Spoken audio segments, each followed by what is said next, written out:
Good morning, Tiger fans. Welcome to what day is it? Is it Saturday? Saturday morning VFL stream. When you got three kids, all the days just kind of roll into one. So, yeah, apologise for being a bit out of sorts. How's everyone doing today? Hopefully you're doing well. Thought we would do a live watch along of the VFL game today that we've got on down at Beaconsfield. I was going to go, but it's again difficult with three children to try and get them coordinated and there. So, and I wanted to also make sure I was able to be here to watch the main game this afternoon. But good to be able to at least watch it on the AFL website, and good to be able to chat footy with all of you on this Saturday. So I've got AFL cards laying around everywhere. It's all happening. It's all happening here. I have to set up my stream deck because God knows it's been 6 or 8 months since I've used that. But what's everyone feeling for today? We'll talk about mainly the VFL, I suppose, first. What's everyone feeling about the VFL? Hopefully we can see Samson Ryan get some good, meaningful minutes. I think that would be a really good step forward. I need to mute that, otherwise I'll get in troubles. Or maybe I'll just mute the desktop audio.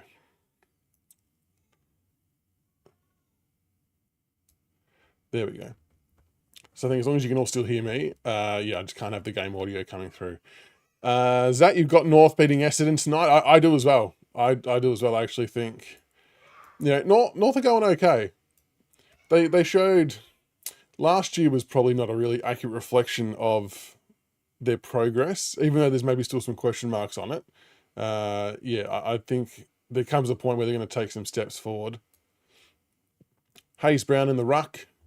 Kane McAuliffe in the middle. Then there might be Toner in the middle and Ollie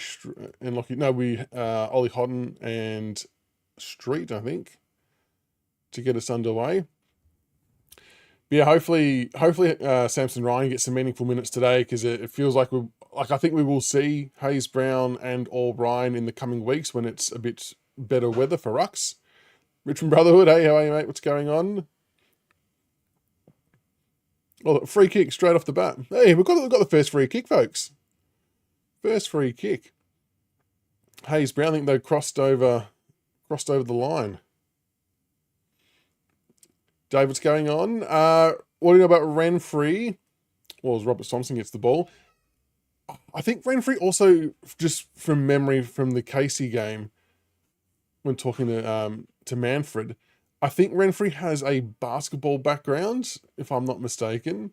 But yeah, he obviously just got signed on recently. We've also got Zayden Lockwood playing today as well for his first VFL game. So he played in a couple of the practice games as well, and he's now making his VFL debut today. Should be down in defence, I would imagine, Zayden Lockwood. So that's really good for him. He was someone we had an eye on last year, I think, as part of the NGA program. He had a really, really good finish to the year, Zayden Lockwood. I think he might have even either won the best and fairest or was runners-up. But he's a bit of a lively type.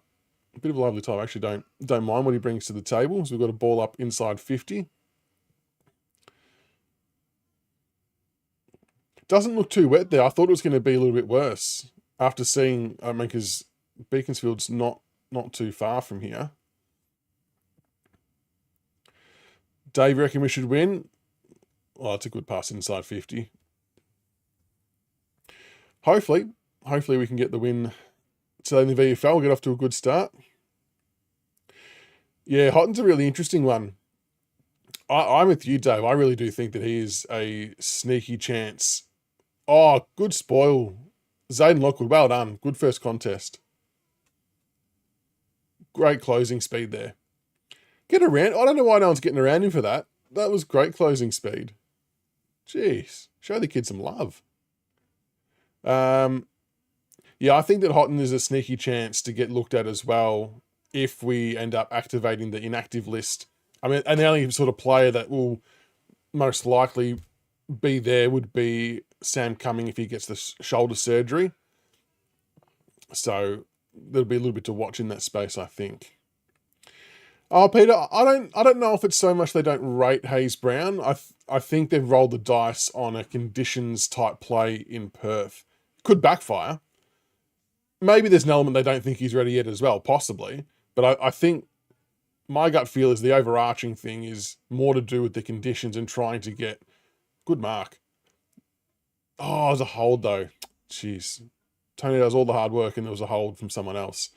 But I think, yeah, with Hayes Brown, the overarching thing, I reckon, is more of a conditions thing, and they want to roll the dice and try and get an advantage at ground level. But it's just risky because you're conceding the aerial battle in the ruck contests. So if it doesn't rain, like what people have been anticipating, then it's going to get nasty really quickly, to be honest.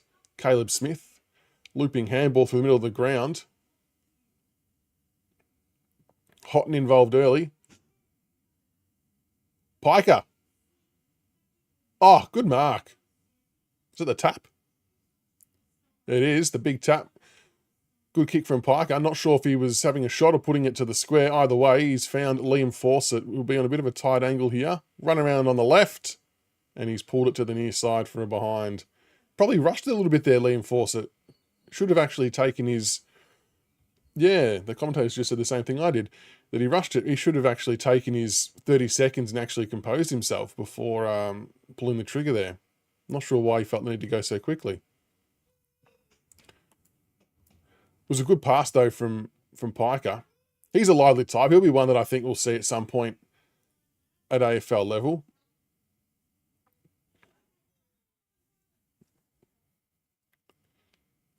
Good ball movement from Coburg, actually, here. They've worked it out. This is that for those watching, that's how I want us to move the ball.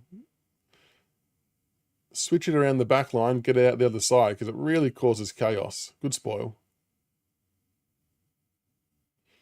Jakey, how are you, mates? Yeah, hopefully. Oh, you saw Gibkus at high point. Is he a tall dude in person?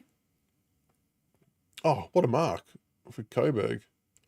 Yeah, fingers crossed we do okay today.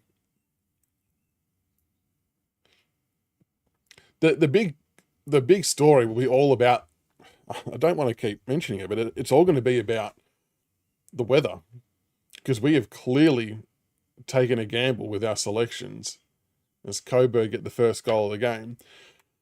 And if it backfires, and it's, say if it's like the conditions we're seeing here at Beaconsfield, if it's like this, then Campbell, Gray, and whoever else rucks are going to get absolutely belted. I mean, they're going to get crashed into anyway, so I don't want to diminish that. But yeah, it's a bold move. Don't mind a bold call. He's tall. Didn't say hello. It's always weird when you see the players in shops and stuff, isn't it? Because they're just normal people like us, aren't they? Going and getting some stuff. I tend to sort of do what you did. I tend to leave them alone if I see them out in a public spot, just because, especially if they're there with like family and friends and things like that, or it might just be a passing comment like, "Oh, good luck, mate," something like that, rather than a full blown conversation. But some people shoot their shot, I guess, and go and have a conversation, and all the best to them. I guess if you're playing footy, it probably comes with the territory. You got to expect that you will get that type of attention out in the public domain as we go forward with a Hayes Brown 450 entry from a free kick. And there should be a holding free kick here to Piker. Yeah, Piker's got a hold free kick.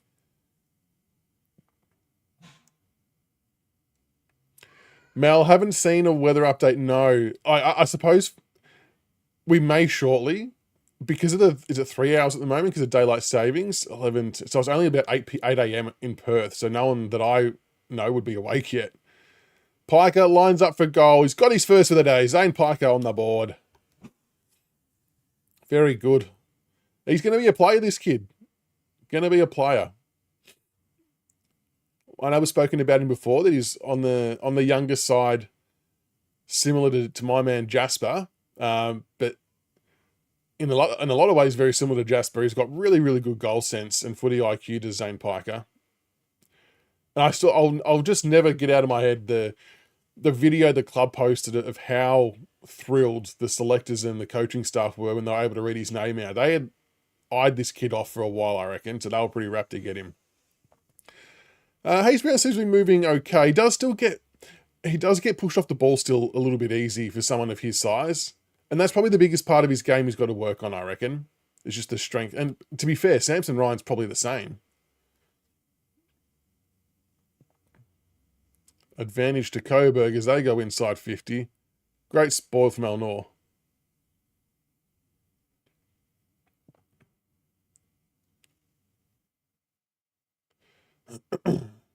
Dave had a look before, saying 1 to 5 mils and wind speed 25.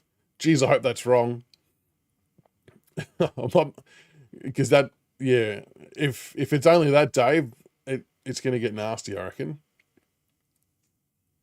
No, I think McAuliffe's out there. Or is he not out there?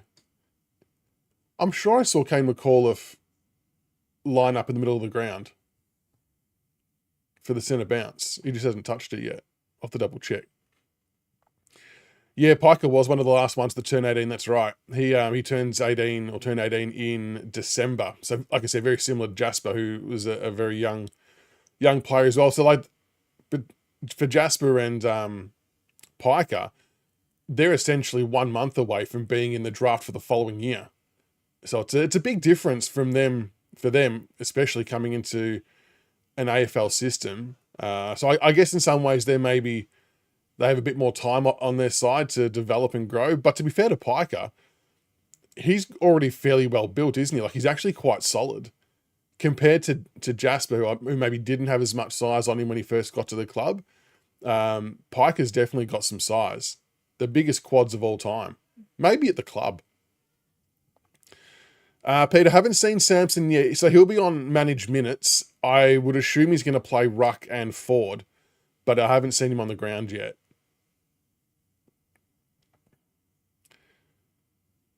Heading over for Gather Round. I'm not, no. I'd love to get over there one year. I keep trying to convince work to let me be one of the people who head over, because we have like a heap of people go over for a whole range of things from a sharing perspective.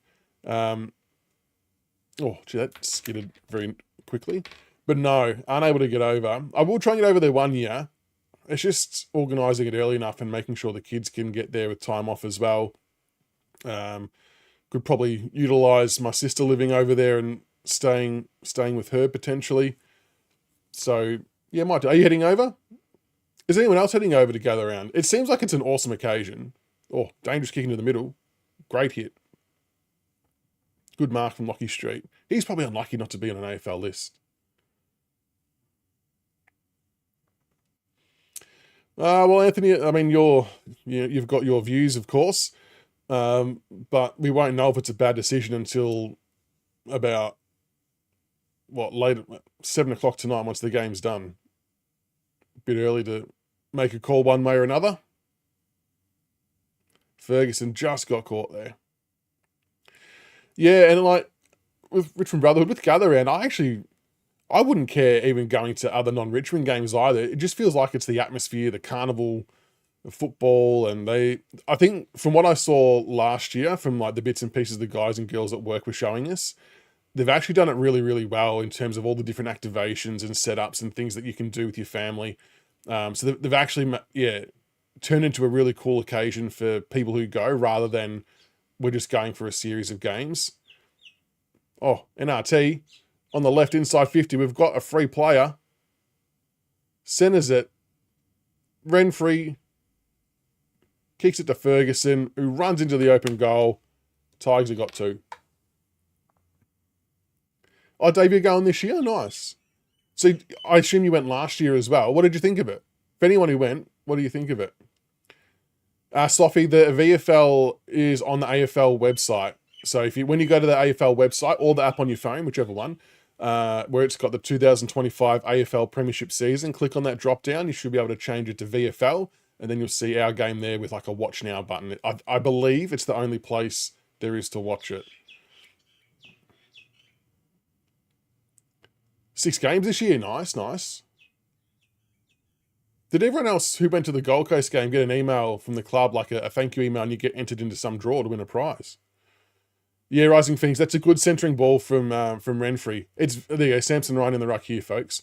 It's very easy to just blaze away from that angle with a bit of a rush of blood. So to actually have the awareness to centre that to Ferguson, who was by himself, was really, really good, and turns it into a guaranteed goal.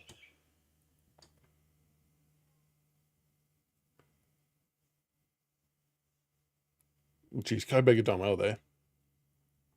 Oh, he'd go to the winery, make a day out of it. Very nice, very nice. Do the wineries get busy, Dave? I imagine that would be one of the main draw cards, I suppose. And I know that the AFL and the SA government really lean into the winery stuff, even per the design of the ball as well as this year. Got some grapes on it referencing some winery stuff. So I assume that they really pump them up. Captain Blight, the game is only on the AFL website or the AFL app on your phone. You just make sure you change it from the AFL 2025 season to the VFL season on the drop downs, and you'll see the game and you can click watch live. Tigers getting another inside 50 here. Oh, geez, the bounce nearly didn't come back to him. No one home, though. 3 Coburg players sitting in the hole. No Richmond forward got to a dangerous area then.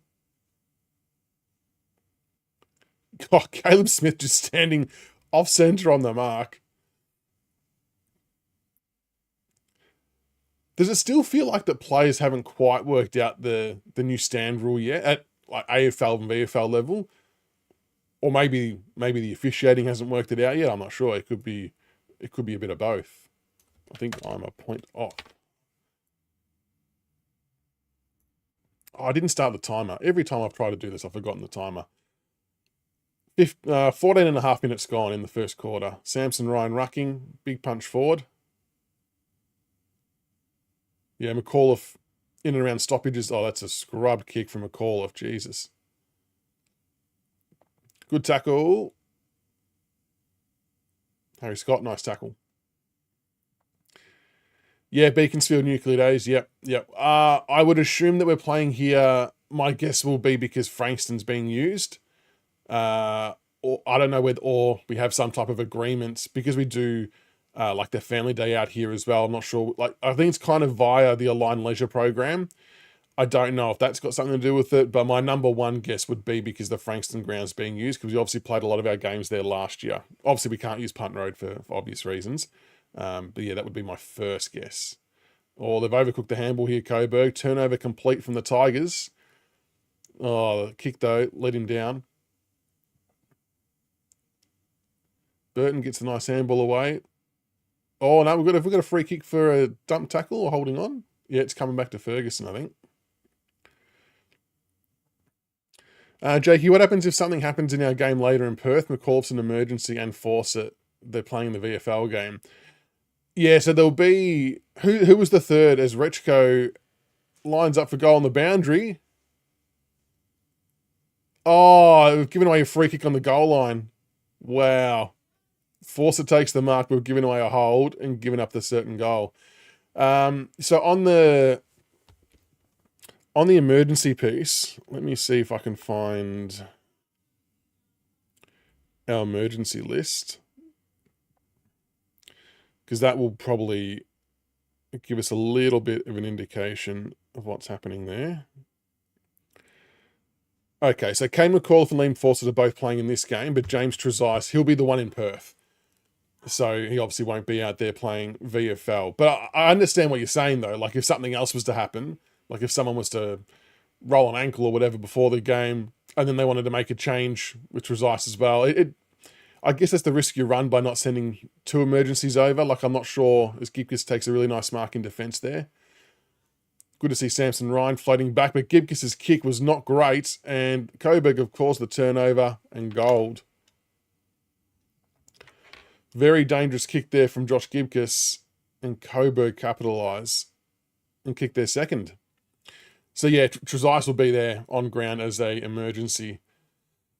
It was probably what I probably thought was a little bit more interesting is that we didn't have Hayes Brown as even an emergency to go over there in case the conditions dried up and they could make a change to put a genuine ruckman in. I don't know how much thinking of what does that do to the VFL. I don't know how much that comes into it because it would have probably left the VFL with no ruckman as Samson Ryan's on limited minutes. But I don't think that would have been at the top of the list in terms of reasons why you wouldn't do it. But yeah, the emergency thing's interesting. Couple of bad skill errors there from some senior Tigers that sort of led to that goal for Coburg.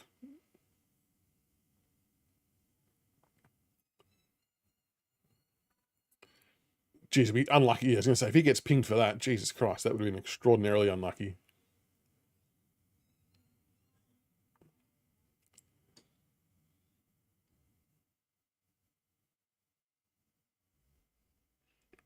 Oh, they've updated him to Ruck. Oh, I mean, Sean Grigg was a Ruck at one point, so why not? Oh, that's as deliberate as you would see from Kane McAuliffe. I think that's very lucky to get away with that, to be honest. Yeah, it's just shit timing, isn't it, Dave? And maybe, I've seen a few people recently, probably more so in light of the huge injury toll mounting up AFL wide, not just us. There's a few people talking about should list sizes, that has to be holding the ball. Wow. A few people talking about should list sizes be increased to like 46 to 48. And maybe doing something like that would cater to taking the full 3 emergencies to your AFL game, even if your VFL was at the same time, potentially, which could be interesting. Maybe that gives clubs a bit more flexibility. The wind must be going Coburg's way because a lot of our kicks seem to be holding up. It's just not carrying to where the players are. It's a little bit difficult to tell. The trees look still, though, to be fair. Maybe there isn't. Maybe there's just been some bad kicks. Yeah, Burton's interesting. I find it interesting that he's started to play a bit more forward. Like, I don't know what he did in his junior years, but I know in his draft year he was a defender. Really good one too, like in terms of accumulating and pressure. Obviously the captain for, was it Western Jets, I think it was. So yeah, I reckon there's a bit of a breeze there. Even that kick then from the Coburg player has hooked pretty dramatically. Yeah, okay, the commentators just said they saw it holding up too, so my eyes aren't deceiving me, so maybe there is a bit of a strong breeze. But yeah, Burton, I think will he get some game time? I don't know. It's trying to work out if he's going to get games. He's competing with a few people for spots now is probably the only thing. But I like how he goes. I like how he goes about it. Good spoil from Eleanor there.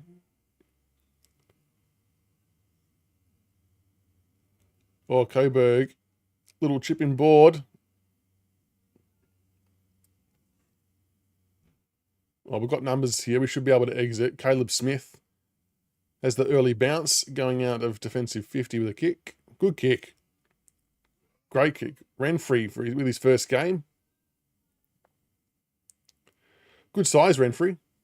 Yeah, Burton captain Vic Metro too. And then I think, yeah, that's holding up massively, that kick in the wind. We're going to have to be careful how we kick the ball here. I reckon we should be trying to lower the eyes and get kicks a little bit lower. Because long bombs down the line are not... Oh, Burton, lovely little shake and bake to come back in board. Go inside 50. Piker, possibly grabbed too high, but play on. Oh, Renfrey just trickles one forward. The tap. Good pickup. Oh, it's advantage. Is that Ferguson? Everyone did stop. Yeah, Ferguson had ball in hand. I think Liam Fawcett was being held. Oh, there's other sirens. Is that why? Wow, that's shit. Jesus.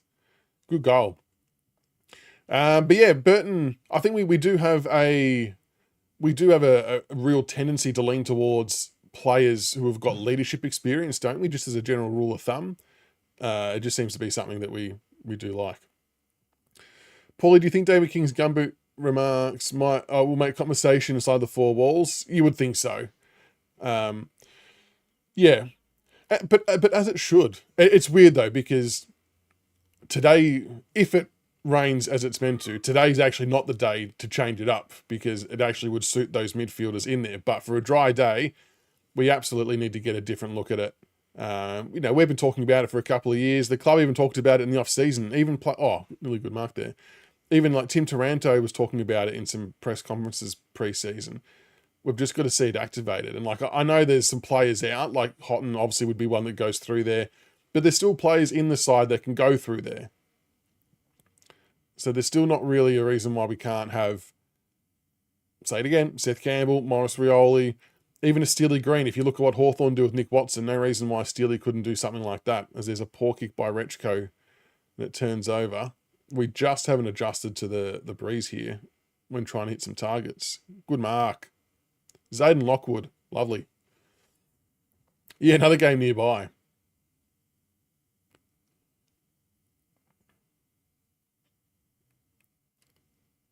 That's better. Work it out with some link-up handball. Oh, good spoil. I didn't see the time zone part of it, Jakey. I saw the first part when they were when they went to the music store and it was closed because they got their time differences wrong, which was pretty funny. I didn't see the next bit though. What were they doing at time zone? Peter got concerns on Gibkus. He'll take a little bit of time to just get that confidence back in his body. Like then he just had a big leap then. Oh, good smother. Well done, Collier. Oh, no, it's bubbled out, though.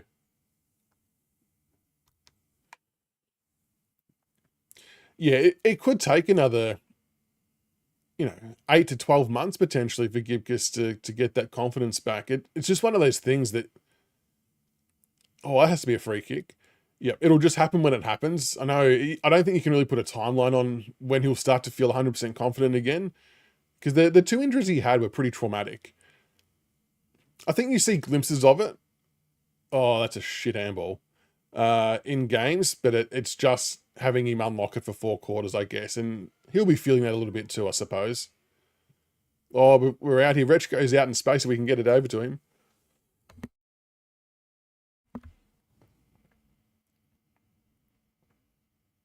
Oh, watch the fence. Jesus Christ. Shooting hoops. Oh, okay. I'll have to go back and watch the other part of the video. 25 minutes gone in this opening quarter. Forward 50 throw in. Could be time for a goal here if we're clean enough.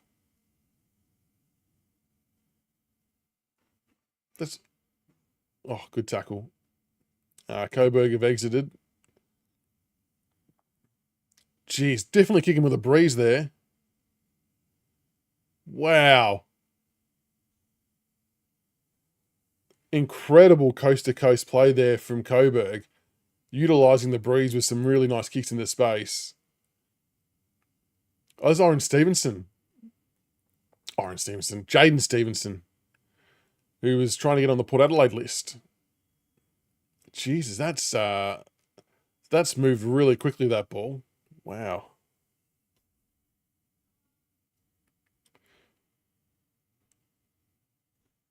We probably have to do a little bit better there, at least trying to contain that ball inside our forward 50. Is it Walker versus Armstrong today? Kareem. Nice. When does that start? Walker's a gun though, isn't he? I'd still love to put in an early bid on him.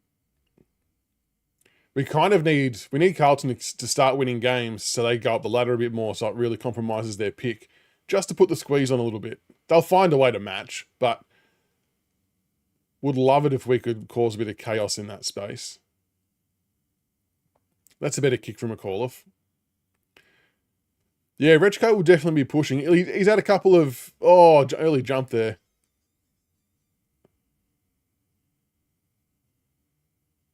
Geez, I thought we might have given away a free kick there.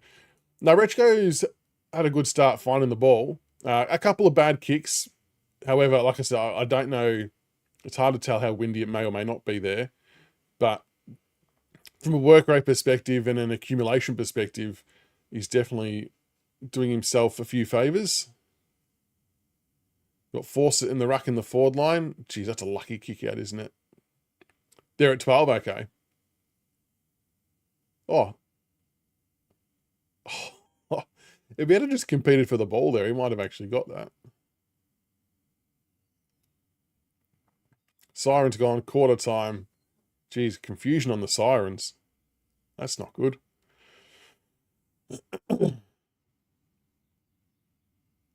So Richco, 10 disposals. Burton, 9. Caleb Smith, 7. Harry Scott, 6. NRT, 6. Houghton, 6. And goal kickers, Ferguson with 2. Zane Piker with 1.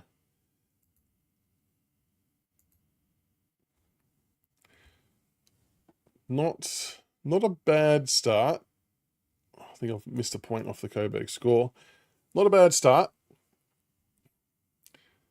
Hopefully they can adjust to the conditions after quarter time here. It'll be interesting to see if we now utilise it a bit more and try and go longer, get it out into space. Jakey Houghton, I'd love to see him in our side with Ollie Houghton with the mid-season draft.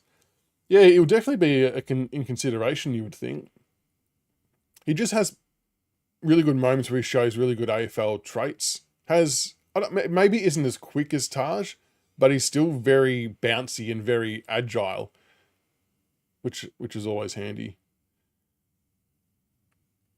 What AFL listed players playing in the VFL won't make it? I think it's hard to tell who won't make it, but who is up against it is probably a way I'd rather phrase it. Caleb Smith is up against it, mainly because of his position. He's had the 7 disposals a day. I think he had about 30 odd last week as well, from memory. But the amount of players we've now got playing for that half-back role, like now that Sam Grill's obviously been introduced already, you got Sam Banks, Jaden Shorts, Tom Brown, they keep sort of using down there as well. To a lesser extent, Luke Traynor. Not that he'll be in a half-back role, but he'll be in that back 6. So yeah, Caleb Smith's going to find it a little bit tricky to try and crack into the senior side, unless he can reinvent himself as another position. But I haven't seen any evidence of that happening at this stage. Who else is there? I mean, Zane Piker, I think, is going to be a really good sort. Yes, please. Kay McAuliffe, I think we all like what Kay McAuliffe does. It's just trying to get him into the right spot in the AFL team. I guess I still don't mind the concept of him playing on the wing. I actually think there could have been a spot for him today in place of either Hugo or Sonzi. Not because they did anything wrong, but because the conditions might have dictated it. And given that he only missed because of illness. But I think long-term, you'd still love to see Kane McAuliffe. I'd still love to see him as an inside midfielder. I still think he's got a lot of scope and room to grow in that role. Maybe even for a few weeks, you'd like to see him have the minutes that Hopper has, for example, in the midfield role, and see where that takes us. That could be a really interesting thing to view. Hayes Brown obviously got a little ways to go. Well, I still think we're going to see him in the next 6 to 8 weeks with Nankervis out. Because even though Samson Ryan's playing today, you would imagine he's going to take 2 or 3 weeks to get match fitness. But Hayes Brown will be one that's, is he up against it? Possibly. He's still got a lot of learning to do, given his background. But with Nank coming to the end of his career, it seems more and more likely we'll need to find, and we will look to trade in a replacement, is my view. Gibkus, I think, will be fine. It's just a confidence thing in his body. And it's also a matchup thing too. Like, I do laugh sometimes when I see people say, "Oh, you got to pick Gibkus because we just signed him for 3 years," or "You got to pick Hopper because he's on a big deal." Like, I don't think that really matters. I think you just pick players largely based on structure and matchups primarily. Like, if there's no obvious matchup, we shouldn't be picking a bloke because we've just signed him for 3 years because it's a nice thing to do. Like, if there's no clear and obvious matchup for him, you don't play him because it's at the detriment of the team structure. I do find it funny. Yeah, people just think a contract means automatic selection. Liam Fawcett will be one that is one to watch. Obviously signed the 1-year contract, which I really, really respect because it means he's backing himself to get ahead of some of the guys we've got, like your Harry Armstrongs, Jonty Falls. I would have personally before the rain changes things, the perceived rain that's happening in Perth. If it's going to be like they think it is, Jonty Fall is the right selection for it, because he competes a lot harder and at ground level he's a bit more mobile that way. But again, with Lynch out for a short period or a medium period, it would be good to see what Liam Fawcett can do. And I think ultimately we need to make a call on Liam Fawcett at the end of this year. And the only way I think you can do that accurately is by seeing what he can do at AFL level. I just feel like it's a bit of a disservice to players. It's hard. You still got to earn the call up. I think he's doing the right things to earn the call up, and opportunity kind of presents itself. So it's going to be a big year for Liam Fawcett. Juddy Clark, I think we personally, and I know not everyone will share it, I would 1,000% sign Juddy Clark up again for next year. Assuming he gets through the rehab fine, which it seems like he is currently. He's still really young. And I know history suggests that knee injuries at that age don't bode well, but he's very, very young and he has the elite traits we need on a wing. So I'm still prepared to back the kid in for you. If there's someone you're prepared to take a bit of a blinder punt on because of the potential upside for your AFL team, for me, he's that player. So, of course, we'll probably see him hopefully get some VFL games later on in the year. He'll be back in May, June or something like that, once they wait the full 12 months. I would absolutely, even if he only plays VFL for the rest of the year, assuming he gets through that all okay, I would absolutely roll a dice on him on a low base contract for the next year, because his potential upside for what he can offer us and what he could impact for us at AFL level is worth it, in my opinion. Possibly nucleared for the rookie list. You would have to tailor the contract accordingly, but I would definitely be rolling the dice with him. Second quarter about to begin down at Beaconsfield. I have remembered the timer. Hopefully that works.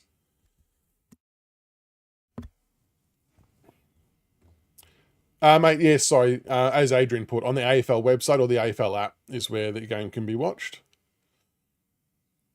Hayes Ben's had his arm held there, but no free kick. As Coburg get the first inside 50. Good spoil. I think that was Gibkus. Yeah, the netball siren's causing a bit of havoc. Oh, gee, that could have been dropping the ball. Oh, too high. Wow, got away with one there. Definitely got away with one. Yeah, Jonty, it's going to be fascinating today, isn't it? With Jonty and Harry Armstrong as that's a shit kick. Turnover straight back to Coburg. Yeah, they're going to have to compete really hard today, those boys. Oh, it's Lockwood, good spoil. Get around him.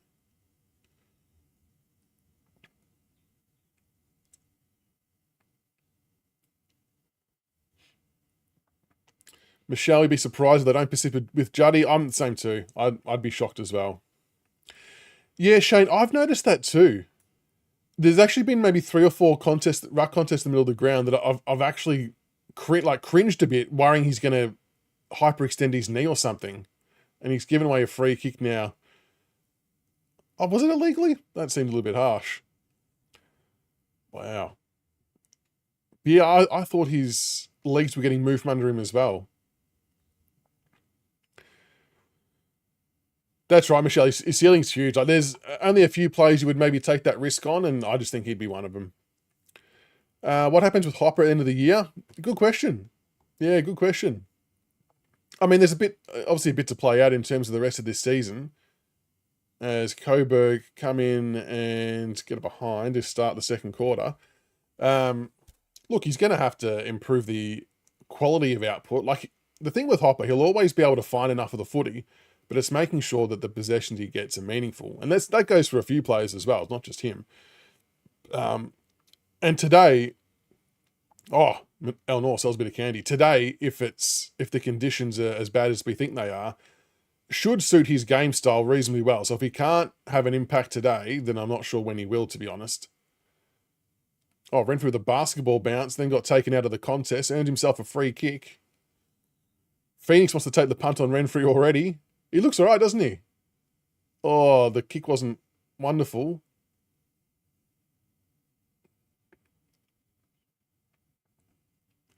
just unable to lock it in our front half of the ground. Jasper, going well, thanks mate, yourself.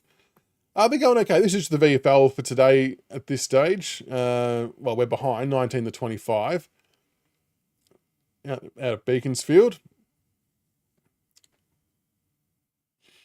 Who have the Suns got this week? Or have they got the week off? Do they have the week off? Eleanor's so solid. He's 100% unlucky not to be in an AFL list. It's just one of those things, isn't it? Like, even if we look at our own backline, we've got quite a few names in our backline already that he wouldn't even fit on our list. So, that's another rubbish kick from McAuliffe. Pike, a good tackle. McAuliffe's kicking's not been great today. Really scrubbing a few. But yeah, Eleanor should definitely be able to find his way onto an AFL list. He does seem too good for the level at VFL. Just reads the ball so well, competes so hard in the air. Geez, look how far the ball's gone.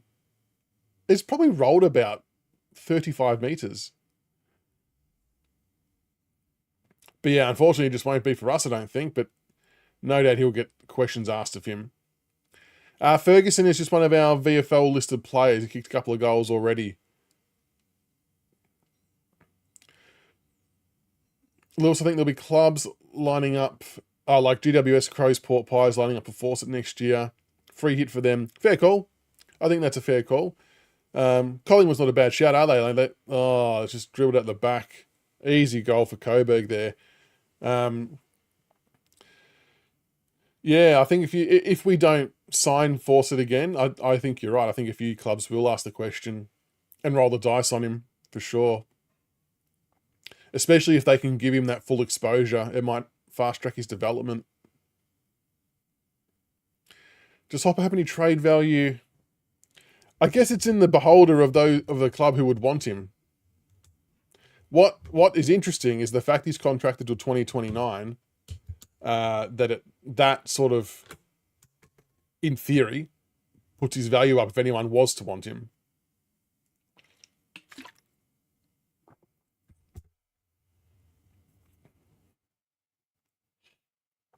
Yeah, Renfrey moves okay. He does move okay. Oh, you got to buy then Melbourne. Yeah, the D's are an interesting one this year. I think the D's will be capable of some pretty explosive football, but you should have not much issue getting the job done there as we earn a free kick in the middle of the ground. Yeah, Taranto has had geez, we're just not reading the flight of the ball very well at all here. Yeah, Taranto's had not a bad start, Peter. I know obviously we didn't get the results we've wanted, but just from him personally, yeah, his willingness to drive the ball forward and do all the hard stuff has been really good. Oh yeah, Humphrey got suspended as well. 3 mids down. Well, good mark, nearly a mark in the middle of the ground to McAuliffe. That's another bad kick. My goodness. Well, you probably got a few kids you drafted this year. You might get a bit of a look in.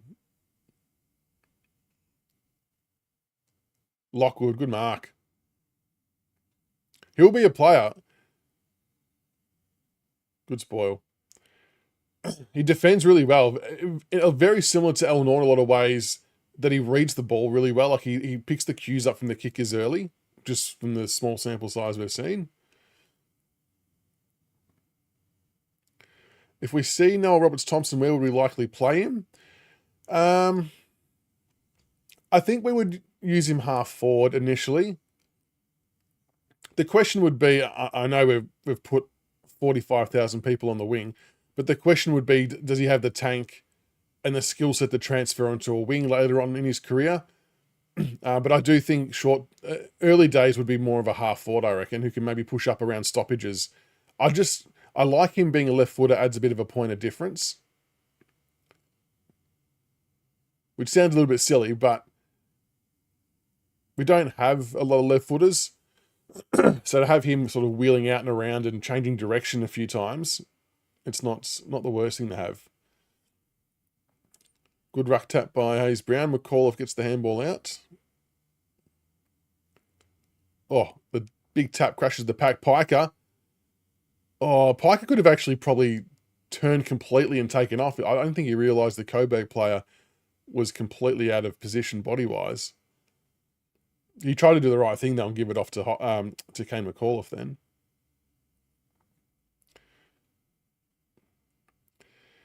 Yeah, Hopper might cost... Maybe. Yeah, it's a really interesting situation, isn't it?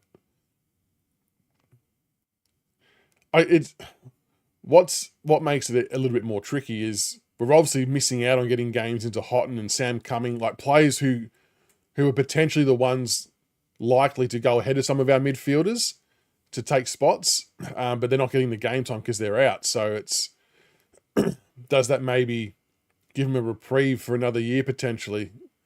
As Coburg try to springboard the ball, Lockwood's given away a free kick. Oh, that's not a good kick though. It's working for Coburg though. El Nor hasn't got it. No, okay. Play on.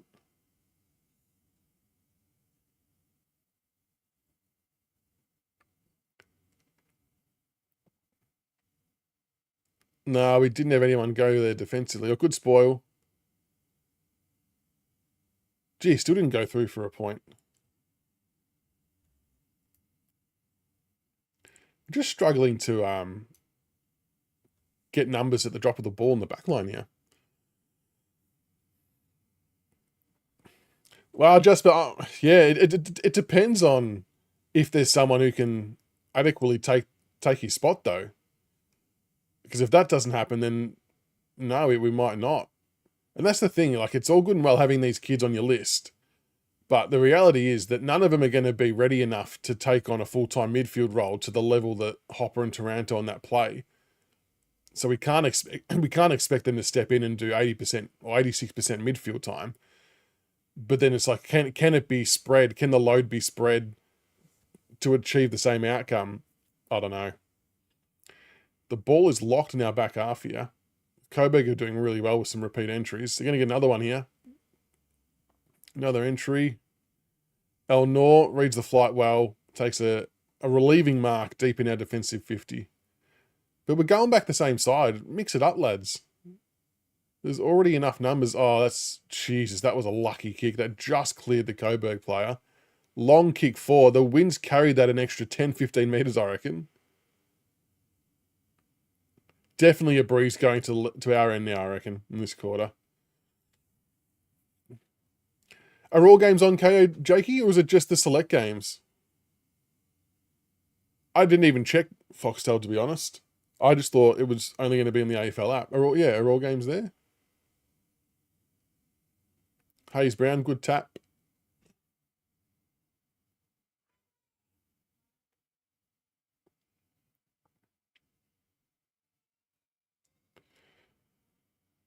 See if we can make something of this. McAuliffe. Oh, Richko is giving away a free there. Held on to him too long. Or he didn't. Wow.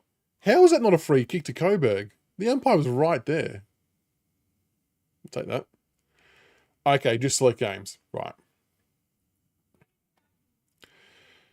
Yeah, Hopper he had a great year last year.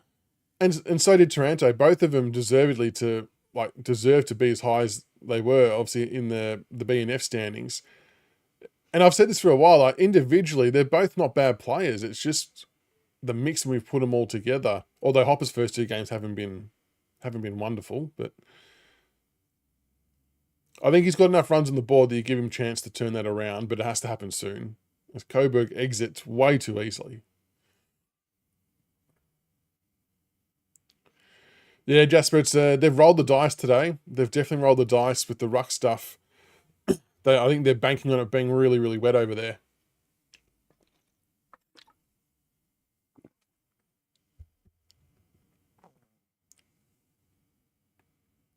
Oh, rush it through.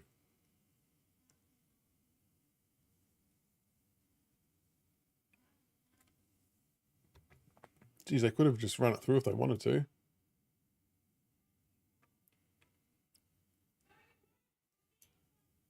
Samson Ryan. Good mark. Good mark. That's what we want to see. Clunking some grabs. Oh, gosh. Always a bit of a heart-stop moment when you see a ruckman go across the face of goal. That's better ball movement. See, switch it out the other side. Look how much easier that is to get the ball forward when you shift the zone. That should have been a pass over the top. Oh, the tap. Has he got the wheels? No, probably should have been an easy ball over the top to NRT running inside 50 by himself. But again, showing the value of actually switching the side of the ground the ball's on, which applies at VFL and AFL level.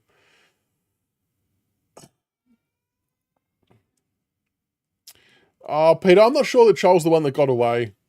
I know what you mean, but he didn't play that well at Gold Coast either. I think Hawthorn have just been able to, however they've done it, they've just been able to unlock the most of his potential. For whatever reason, we couldn't do it. And for whatever reason, Gold Coast couldn't do it either. There's always going to be stories like that, though, I think.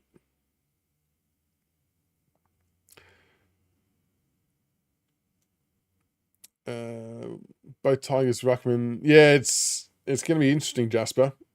It's a bold strategy. John, I thought Kingy's comments were pretty good. I think another bad handball. I think those comments really tie into what a lot of us have been saying and seeing for a while now. So it probably doesn't come as a surprise to Richmond supporters. I don't think as supporters we learn anything new.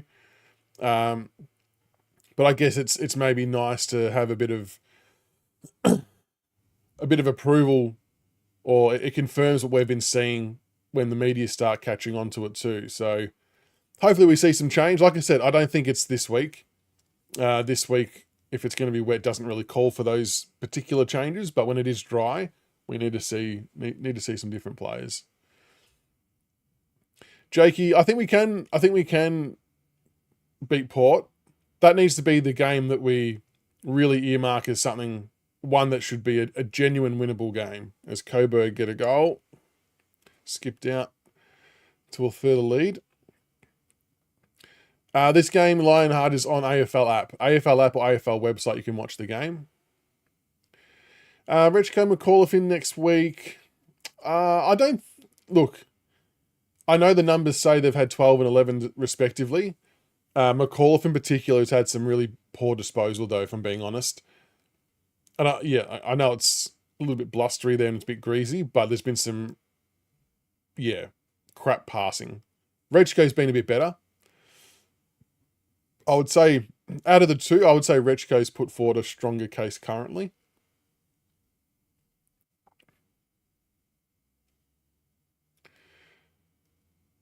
Yeah, I think bold selection calls always need to be the forefront of people's mind, so make sure you're picking the right players each week, rewarding those who deserve it, and so on and so forth. We do need a response here, though. Coburg had a really good quarter. Yeah, Gray's going to be up against it, isn't he? Against Darcy and Luke Jackson. I mean, I wouldn't be surprised if there's some ruck contest where we don't necessarily jump up for it, but keep Campbell Gray down as maybe a mobile midfielder, for example, and just try and rove the rucking of Darcy and Jackson. Like, Darcy hasn't had a good start to the year either, so I think a lot of Freo supporters were a little bit shocked that he held his spot. But he's clearly got a very distinct size advantage against Campbell Gray, so it will be interesting to see how we manage that in the game.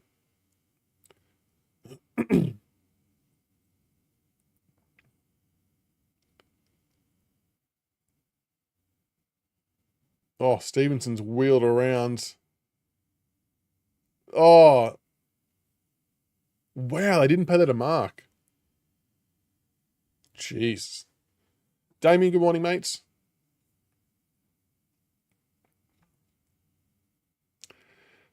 Have 4 mid-season picks? What do you mean, Jasper? I think so, Phoenix. I think we'll see him next week would feel more likely.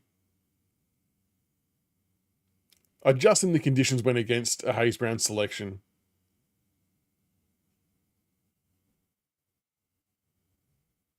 We have not adjusted to this at all.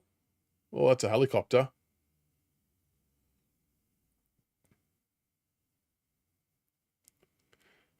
Good to see Piker up around the contest a bit more. It's a free kick. Holding to Coburg.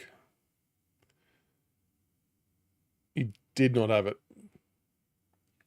Nah, Samson Dooley won't be ready for the AFL next week. Like, he's only, well, I don't know that categorically, I suppose, but based on the fact they were talking about him playing limited minutes today, you would typically see that mean like he might play 2.5 or 2 quarters today and then up it to 3.5 next week, and then sort of see how he goes for AFL selection. I'd be shocked if he was playing AFL next week. I think you'd still be better off playing. Oh, good interception. Go, we're away. Samson Ryan with the inside 50.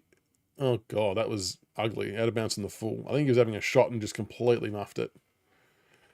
But yeah, if you're picking between the two for next week, Hayes Brown and Samson Ryan, you're going Hayes Brown, I think.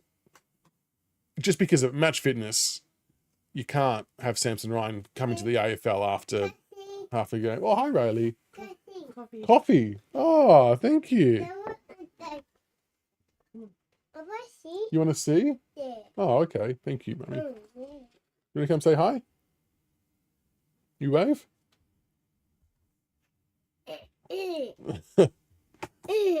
Oh, we got a behind. So one behind. Daddy? Yeah, Daddy.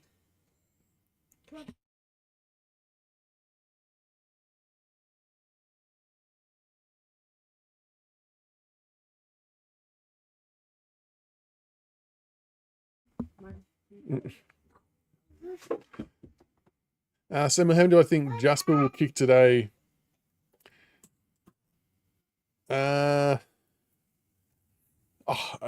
love Jasper to kick. You'd love him to kick 3. That probably seems a bit excessive, doesn't it? 3 goals. Yeah, had a couple of breakfast wraps made up. Very nice. Yeah, very glad to see Jasper Alger playing. You all know I've been a big fan of his from the get-go. And hopefully, I just want to see him get a really good extended run at it.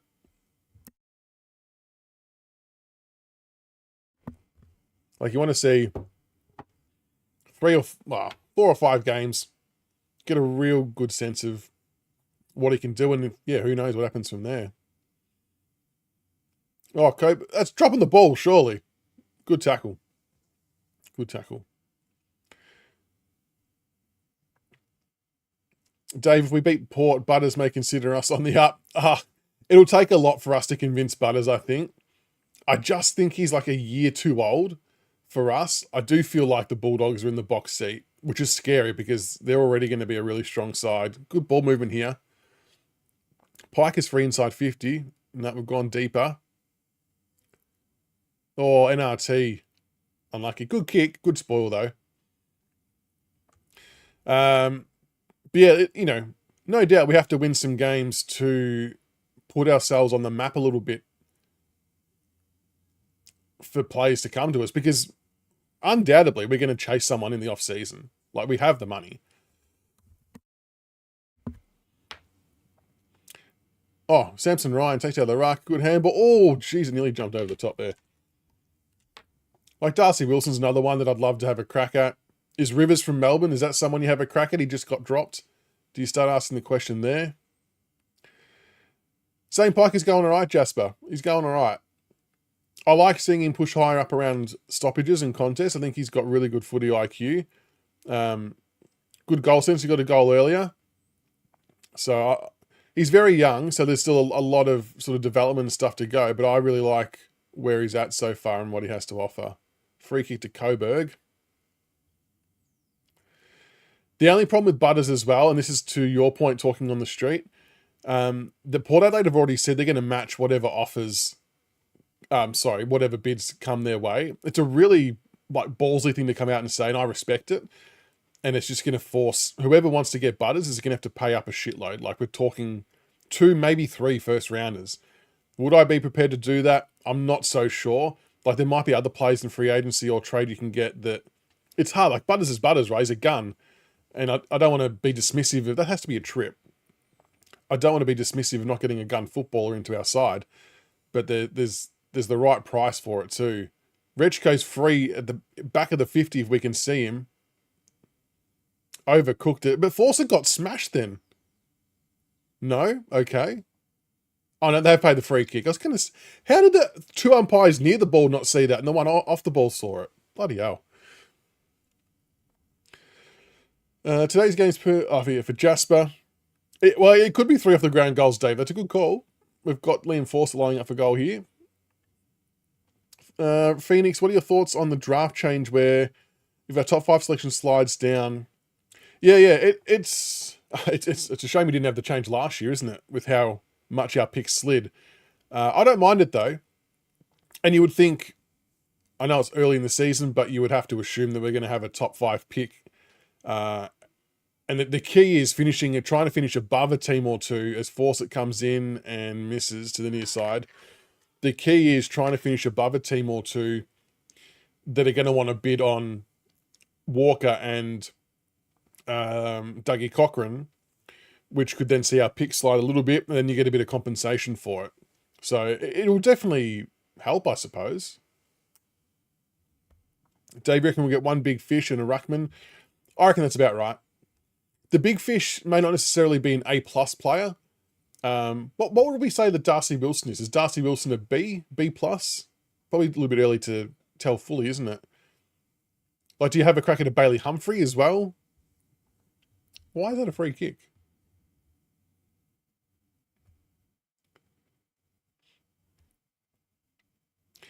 I suppose, Samuel, though, if it depends on Butters. If Butters is hell-bent on getting to a particular club, then I think Port might be able to bend him over a bit. Excuse me while I start eating a breakfast wrap, folks.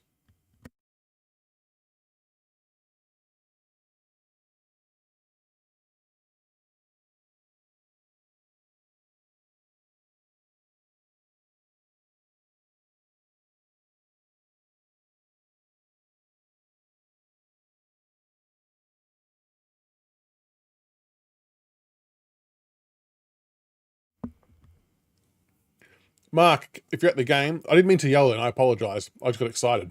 Can you confirm if is it windy out there? It looks like there's a noticeable wind going to the way we're going currently, but the trees look still, but the ball seems to move quite substantially further. But there has been some bad skills. Dougie Cochran from Port. Yeah, so Dougie Cochran will be a pick 1 candidate, as will Cody Walker. Both very good players as we get a hold in the ball. Need to move the ball quickly here.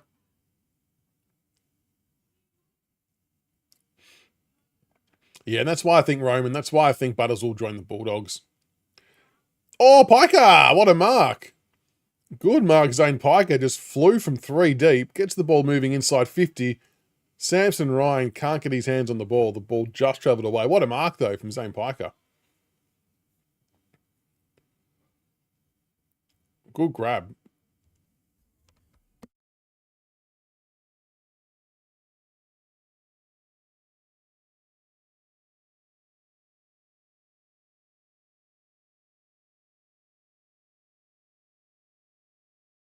Oh, NRT. Bang. Good goal. Good goal from NRT.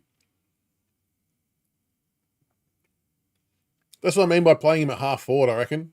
To start with, I think he's one of those players you want to see if he's got scope to grow into something bigger and better, for sure. Yeah, it was a good mark, wasn't it, Anthony, from Zane? Really like him.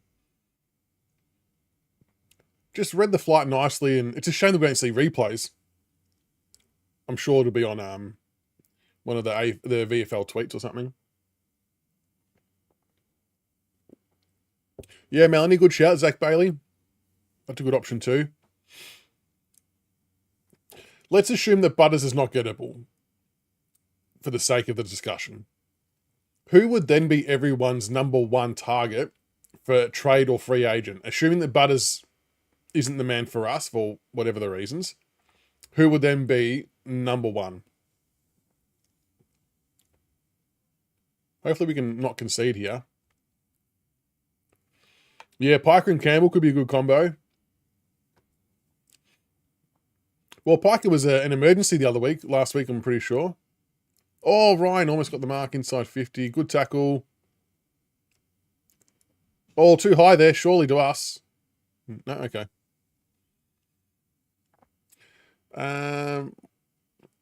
What pick do we think Tanner Armstrong will be, Leo? At the end of last year, after all the footy concluded, I thought he would, and the few people do draft stuff that I talk to about him, because they know a hell of a lot more than I do, I thought he would be in the 10 to 20 range. But there's so much to play out. He's had a good start, though, from a disposal number perspective. I hadn't seen any of his game yet, though, to see how good the disposals were. But I see a lot of people often talk about that we need to find someone who can accumulate the ball. He is that player. He can accumulate the ball very, very quickly. He's a very good clearance player, like getting the ball outside with handballs to players who can then use it. It is just his kicking efficiency and maybe depth as well that needs a bit of work. But if we're talking about a genuine extractor, good handball there from Hayes Brown as we go inside 50. No one there. Well, they've dropped it though. Hang on. If we are talking about someone who can extract the ball and win the ball at the coalface, Tanner's a pretty good option in that front. Has got some okay speed too, Tanner Armstrong. People will definitely comment and say he's short, which he was last year. Obviously, he's got time to grow. I don't think he's ever going to be a big unit. But yeah, he will be one to keep an eye on. But he did have a good start though. 36 touches, I think it might have been last week.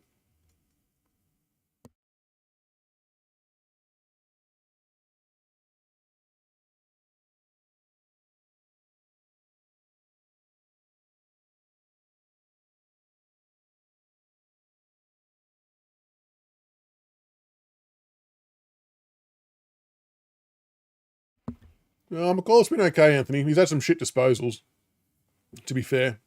He's finding it.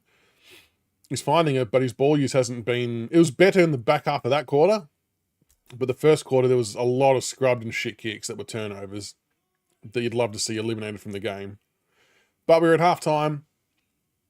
Good to see us get a late goal there with NRT cleaning up some spills. 28-40 at half. Caleb Smith leading the way on 13 disposals. Harry Scott 13. McCall 13. Richco 11. Mackenzie 11. Burton 11. Burton's got 5 marks as well, just quietly. Harry Scott 4 tackles. McCall 4 tackles. McCall actually got to work a lot better in the second half with these clearances too. 4 clearances. Hayes Brown 3 clearances. And goal kickers Ferguson 2. Roberts Thompson 1. And Zane Piker with 1. Johnny has been playing in the guts a little bit, yeah. Yep. And at stoppage, which is good. Ben King. Yeah, he could be a target. Dave, if it's not Butters, yeah, is it a Darcy Wilson? He's got some speed. I mean, he's not at the level of Butters, I guess, but a ruck like Nick Madden. Yeah, I'll try and catch a few of Tanner's games. I'm keen to see what he does. Jakey, do you think Sims could be an English... Yeah, as a ruckman? Yeah, I think these new rules do play to Sims' strength as an athletic, sort of mobile ruckman. I reckon we maybe drafted him as a forward ruck, but I think the rules might mean it's a ruck forward. Hopefully. I still do think, as a side note, I still do think there is a need to trade in an established ruckman. I think we're pretty much snookered to have to do that. I know there's a couple of good rucks in this year's draft. I know there was CDT last draft. I might be wrong. The logical thinking part of me just thinks that drafting a ruck now doesn't actually help us in 2 years' time, because it's going to take them 4 or 5 years to get their body to where they need to be, and Nank will be gone by them, so we're going to need someone to do something in the meantime. Unless you get an experienced ruck at the end of their career to fill a void, then that works. And that's why these high draft picks are going to be fascinating this year, because there's a couple of big dudes who are very good. Brian Lees wore 26, not 10, did he? I wasn't old enough to see him play, but Jack's doing some good things. Jack's doing some very good things. Dave, imagine Butters, Taranto, Lawler, or Butters, Taranto, Houghton. I know it does. You're right. It makes it so much quicker. Oh, did the Bushies just start playing? We need someone on Tanner Armstrong watch, please. Piker, Adam, how are you, mate? He does look good. He does. I think we'll see Piker play some senior footy this year. There's a call. Probably not a bold one, is it? But I think we will.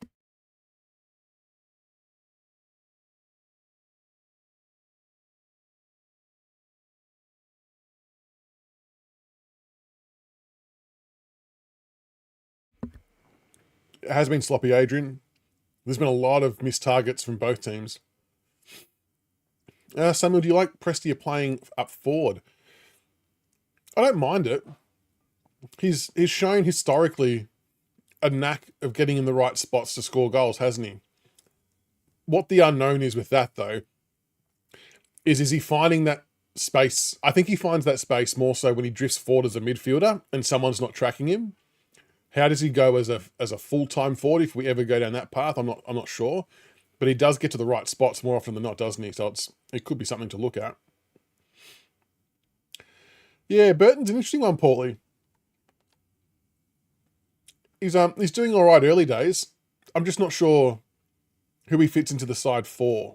But I'm liking his attitude. I'm liking his intent and what he's about.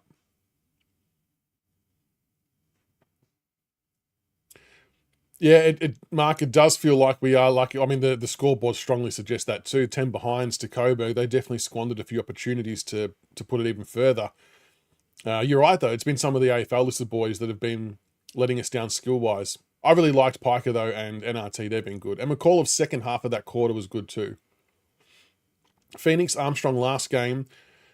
36 disposals, 7 clearances, 1 goal, 3 marks, 3 tackles.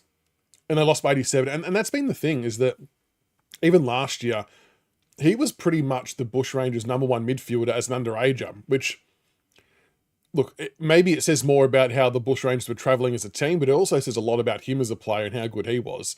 So that's what I mean. He does find the ball at will. I just want to see him kick it a bit better, that's all. Is Sean Darcy a free agent? Interesting. Harry Scott looks likely tight. Yeah, he'll be another one. I think he had questions asked of him last year by clubs. Samuel prefers Sims as a ruckman. I think we'll definitely see Simsy do a lot more ruck work. It's, again, the navicular injuries come at such a shit time. Like, it was bad enough with the elbow, then to have to compound that with the foot injury as well. It's just missing out on prime opportunity to see him. Yeah, it's just annoying. How do they all fit, though? That's the big question. Anthony would love a young quality ruck to grow with the young mids. We could, but we'd still need to find another stopgap, like we do with like a Sam Naismith type, because otherwise you're leaving yourself hanging a little bit with not having an experienced ruck until the younger one catches up. But it might be something they look at this year. Maybe they do. Maybe they roll the dice on one of the big guys. How does everyone feel about using a potential top 5 pick on a ruckman? Are you happy to roll the dice? Do you think our midfield stock's adequate enough moving forward? How does everyone feel? Or do you trade in for the last midfielder or free agency and then draft the young ruck? There's a few different ways it can work. Lou, could Burton, Grill, or Campbell be our version of Butters? All have speed run the lines. Well, funny you mentioned Grill in that sentence there. It might have been Dylan Alexander. A few people in draft circles have drawn the comparison of Butters to Grill, which is a really high compliment. I can see it as well, though.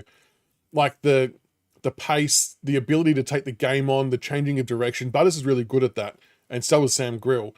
And obviously we're only 2 games in, right? So there's a lot of things to play out, but that would be a super player to have in your side. Someone like a Butters that can be as damaging as what he is. And I think, honestly, Grill has that in him.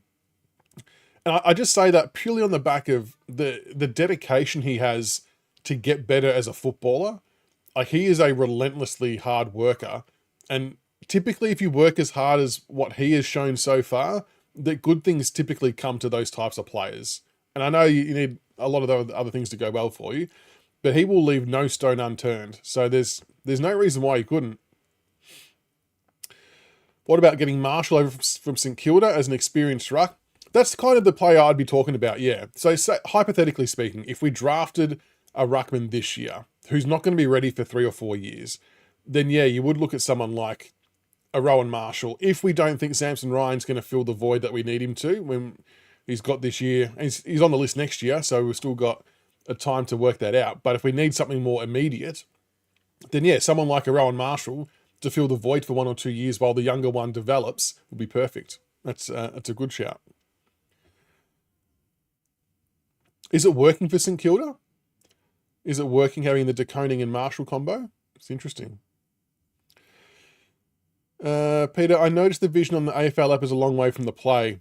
I suppose I think that's largely just because that Beaconsfield's ground, it's not really VFL equipped from a broadcasting perspective. So unfortunately, I think we just have to take the good with the bad. The Frankston one's a little bit better, I think. Yeah, some of these grounds might be a little bit like that, unfortunately. Rob, longer term, 2 talls plus Elgar is probably a better option than 3 talls. I think we need to have a look at that too. I agree. And only because Jasper plays as a taller forward. Like, I know his height probably dictates he's a small forward, but he's really not. Like, he's definitely a medium size forward. He can play a lot taller. The way the game's heading, it's worth looking at. But then what do you do with the excess forwards that you've got? I don't know. But I think we should see that at some point. Line, Caleb Smith looks to be improving. Consistency, I mean, I would say he's, at the moment, seems like he's backed up his effort last week from a disposals perspective. Would love to see him get more dangerous, but I think there's just too many people in the same spot ahead of him. So he's finding it a little bit difficult to crack in. The young ruck would have to be elite CDT type, Anthony. Yeah, I mean, you wouldn't be wanting to use a top end pick otherwise, would you? He looked good the other day, didn't he? I'm not sure how many people watched the West Coast game the other day, but CDT looked really good. Paulie would stick with Samson. It took Tim English years and years to become effective. You all know I've been a big supporter of giving him adequate time as well. This foot injury come at a really shit time because he could have had a real crack at this new ruck rule already. And I do think it plays into his favour. And we've got a year to see how that looks. I do really believe that the club thought that they had that as the ruck solution, and it just hasn't maybe gone as they had hoped. So do we need to pivot or do we hold firm? That's where the big question mark sort of, comes into play. Adrian, we've always thought that Caleb Smith could go into the midfield. Would love to see him try there in the VFL levels, got some speed. I don't mind that. I think to the point earlier, Adrian, that he needs to, I think, find himself a secondary role that he can play that adds value to him at VFL, that makes him a bigger option for selection at AFL level.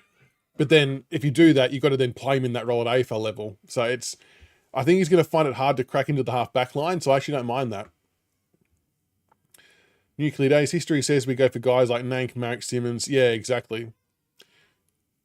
Well, the last one we would have tried to develop was probably Brad Ottens, and then he went to Geelong. He was probably the last one we drafted, I reckon. Ethan Herbert looks good. Yeah, actually, good call on Dodson. Carl, good call. He's not really getting opportunity at the Saints, is he? Not a bad shout. Damien would love us to pick up Darcy Wilson and Jed Walter in a ruckman not getting a game. What's Jed Walter's status? What's happening there?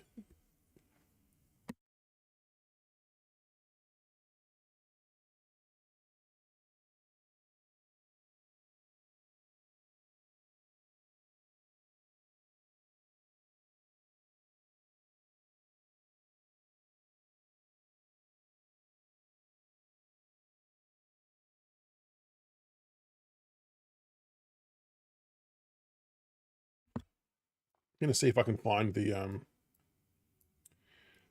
under 18 score. Sims reminds me of Benny Gale somewhat. I think Simsy will be okay long term.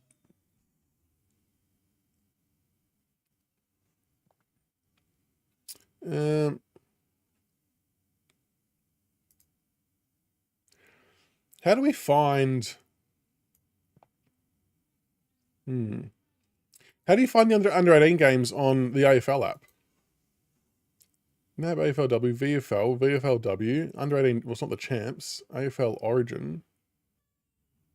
Is it just on the homepage? Can we even get the stats on the junior games on the website? Or is it just on the app?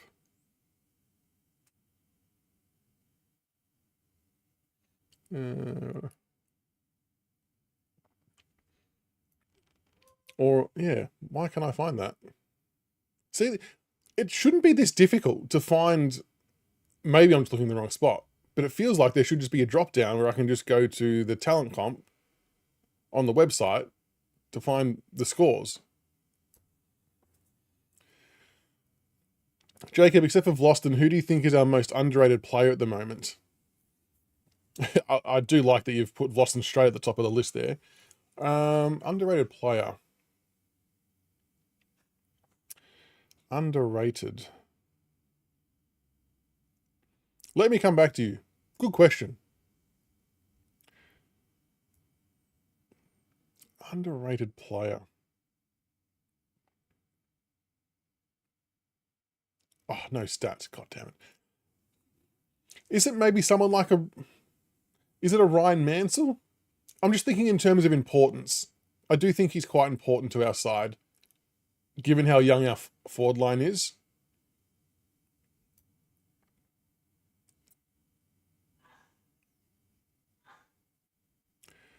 Is Miller underrated, or does he get adequate recognition? Maybe he's underrated. Oh, it's on the app. So is it on the app and not on the website? Is that what we're saying?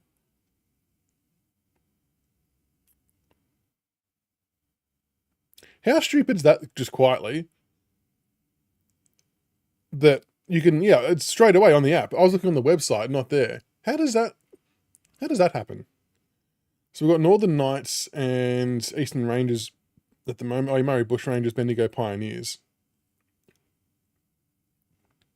Oh, excellent. We can't. Okay, so they've got no stats on there whatsoever, but you can watch it. Wow. I'm not even going to try and guess what Tanner Armstrong is doing there because I've got no stats to go off whatsoever. I'm just going to complain quickly. So bear with me while I rant. Are we not the worst sport at trying to cover the under 18s coming into the AFL program? Like, you look at, I know people get on edge about Americanized stuff, but you look at how well the college football and all that kind of stuff is done for the NFL. Why don't we have such easy and good access to the talent league and the Sandful and everything like that to be able to watch these kids come through? Like, remember when it used to be televised on a couple of days on Fox Footy? I just think we're not covering that anywhere near well enough.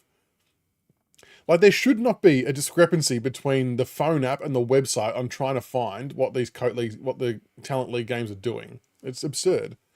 And that we don't have stats. Like, these kids all get GPS tracked within an inch of their life, and we can't get stats on the fly, but we can do it for the VFL. Like, what are we doing? Yeah, the under 18's Phoenix, yeah. Yeah, is Miller underrated? Banks overrated? Oh, that's a big call, Tom. I think Banks is doing fine. Rioli underrated by many, Dave. Yeah, I won't get in. I agree with you. I won't get into the argument though, but I agree with you. Carl, I would cringe badly if we had Eric Hipwood at Richmond. I've just never rated him. Surely, okay, if we're talking about key forwards, I would rather us go ask Joel about Joel Amati from Sydney than Eric Hipwood. I think Amati provides a much better contest.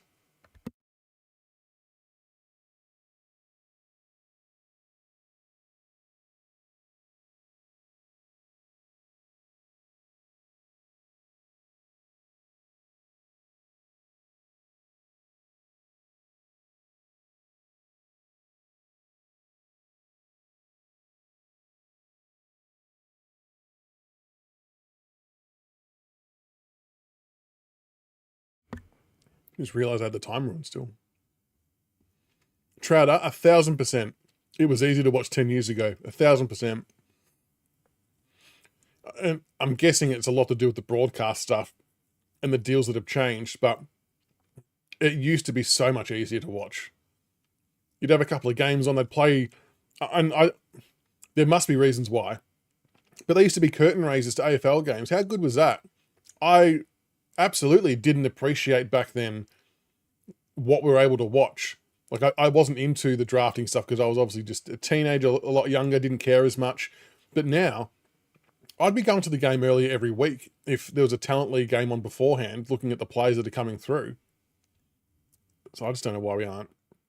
We just don't. I just don't think we do enough in that space as a competition.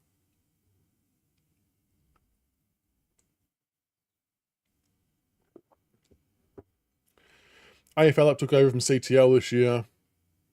Yeah, you would think they would. Yeah, be like the VFL. Yeah, the Champs is on Fox. If we traded in a key forward, his main skill needs to be leading and guiding the kids. He can be an older guy. We only really want him for 2 to 3 years. It does. We do need to fill a little bit of a gap, though, don't we? Yeah, it seems to be about right, Adrian. How many years do we think Tom Lynch has left? Is this year the last? Is it? Do we get another year out of him? What's everyone thinking? Like, if we aren't bringing in another experienced forward, I think we need to get another year out of him, but it just makes you wonder, is there a better option or a better way forward? Because the young kids won't be ready enough to take on that role full time yet as we get underway again for the third quarter. Oh, Hayes Brown with the first clearance.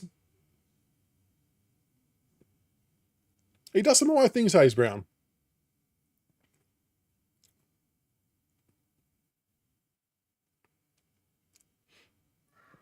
Just the 2-liner, just the 2.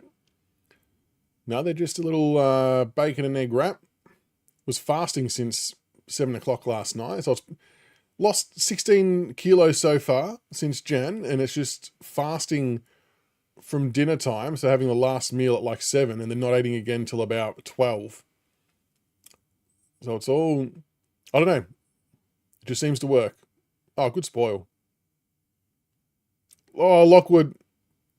Oh, Stevenson's missed an absolute soda and had his pants pulled down at the same time. My goodness. VFL just started. Yep. Tom Lynch could go another year on a lot less money. I think he's already on a lot less money now. I'm pretty sure he's on the lowest amount he's been on ever because it got restructured. So I'm not worried about that side of things. But yeah, it's just how much do we think we can get out of him game-wise, or do we need to look further? Because I don't think we can go into the season with just the younger guys. It'd be too tricky in my view. And I guess the unknown is how susceptible does he start becoming to the soft tissue injuries, especially being older as well. Like I don't know. Oh, had to stick that tackle because now Coburg are through.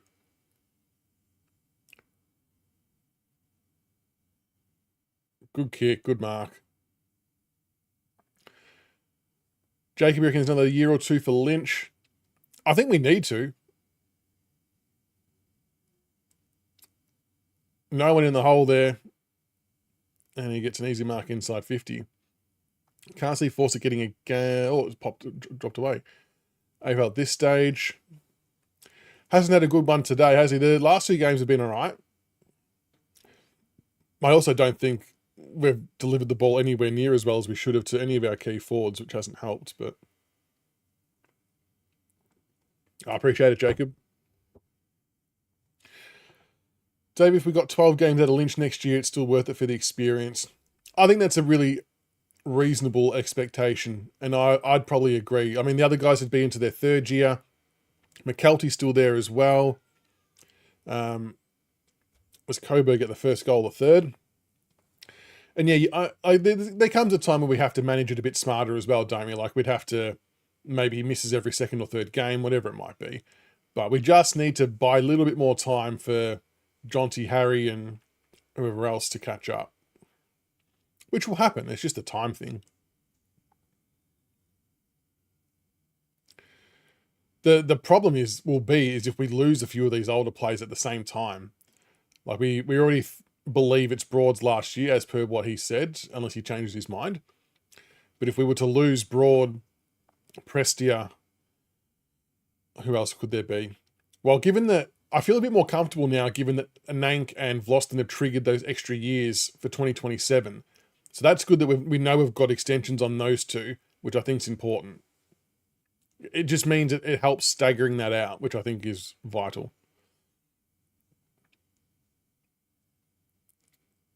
That has to be dropping the ball. Great tackle, NRT. How is that not dropping the ball? Far out. Good body work from Rechko there.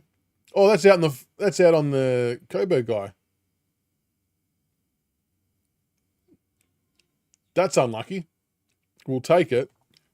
We probably should have had a free kick for dropping the ball for NRT then, but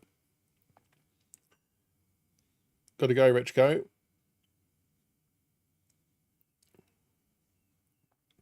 Inside 50 we go. Samson Ryan slipped and got nowhere near that. That's a dangerous kick. Ball's hit the ground. Piker's, he's almost led the tackle. That's been the story of our day, though, hasn't it? Not being able to hit that forward 50 entry has really hurt us. But Caleb Smith's turned it over at the top of the 50, gone to the top of the square. Oh, Samson Ryan and Fawcett have made a meal of it. It's a free kick to Coburg against the tap. He's trying to mark it. If we lose older players all at once, we could trade in some experience. Well, maybe, but if they retire, we don't get anything for those retirements, and we'd have to then be trading away good draft capital to be able to replace them. It's probably not ideal for it to play out that way, to be honest. Coburg have gone coast to coast again. Good spoil by Elnor. Lockwood at ground level needs to be clean here. He is. Good work. Great pass as well. Dave, heard a rumour Broad may play for a Perth club next year. Reputable source from within the club. Really? My gut feeling that is it feels very unlikely. Just because he could have gone last year, or went before he signed that other contract, but wanted to stay at the club. I don't know. I'd be shocked if he played for another team.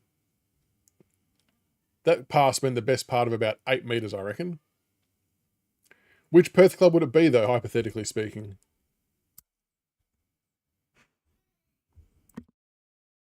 We kind of need our next Basher Hooley and Sean Grigg, don't we?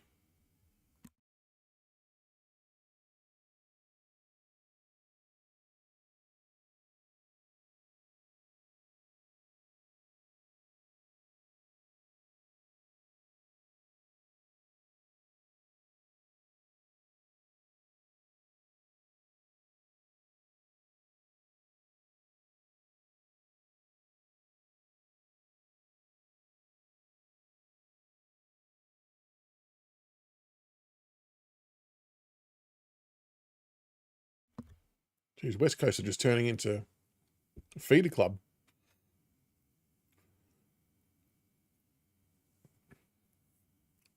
Yeah, it's interesting.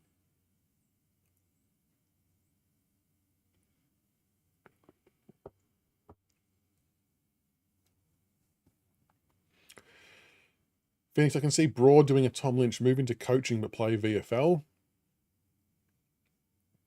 He's got plenty of experience to offer.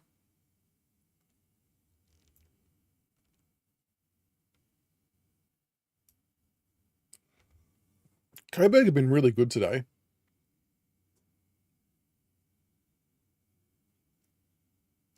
Still only 20 points, so it's not insurmountable, but we've got a bit of work to do, especially with our delivery going forward. Surprise, surprise.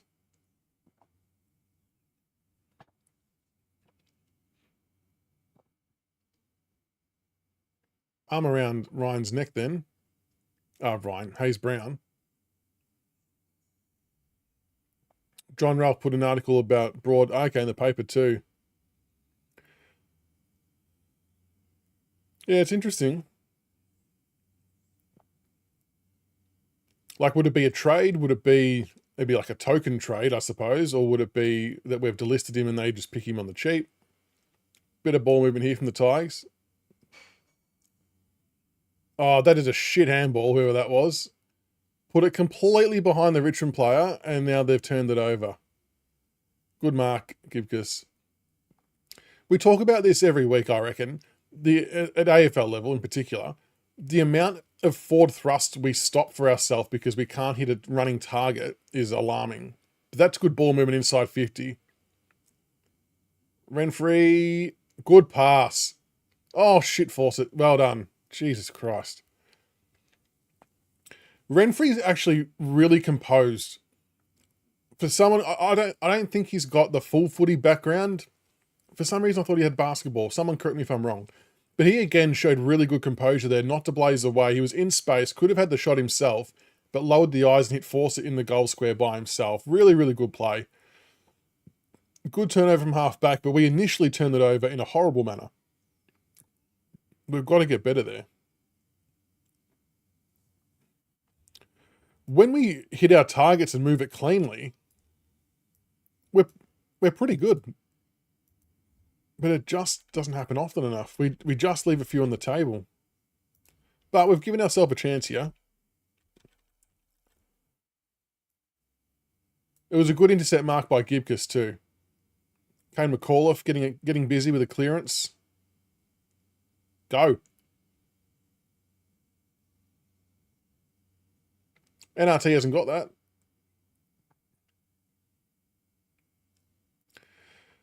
Renfree had the choice of AFL or trying to get NBA. Okay, chose. Yeah, I thought he had the basketball background. He does look like a very natural footballer though, doesn't he? In terms of his awareness and composure. That's a bad kick. It's another turnover. Street was by himself and we've missed him.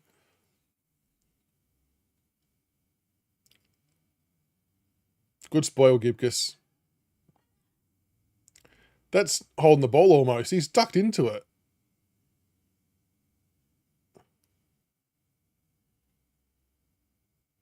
Jeez, that was lucky.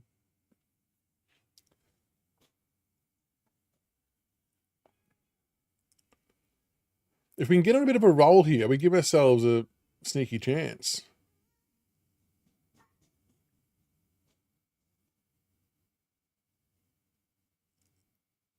Coburg go inside 50.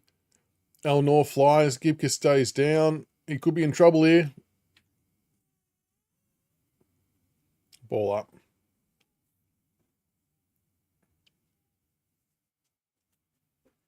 Oh, is that right, Phoenix? Okay. Oh, no.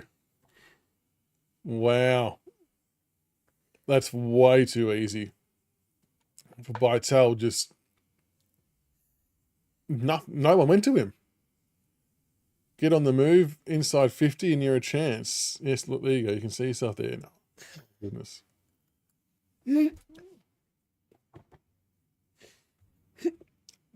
What are you doing? That's bad stoppage work in the back 50 for us. Now, are you able to close the door, buddy?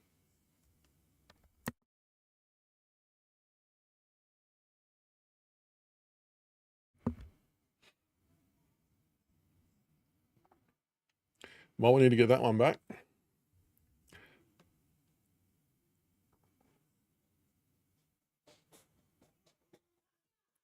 St Kilda 4 to Lions 1 at the moment. All right.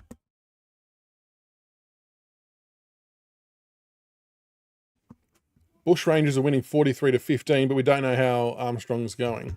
Oh, good clearance. Kane McAuliffe. Handballs over the top. Burton. Aussie Johnson. That was a much better clearance. Much better.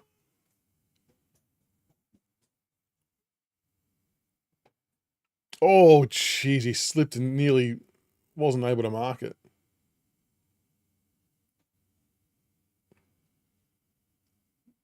Yeah, Coburg's still standalone, I believe. I don't know much about their list, of course, but they seem to be incredibly strong. Basketball's a great setup for AFL. Yeah, they understand space better. It's a good call, Michelle. Yeah. Good spoil, Gibkus. Yeah, the basketballers do just seem to have that better spatial awareness, don't they?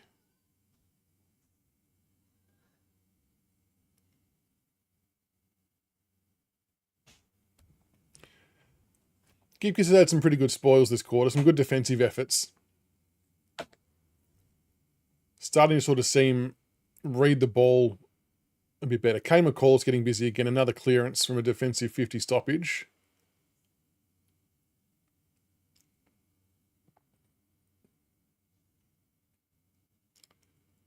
Good follow-up, Renfrey.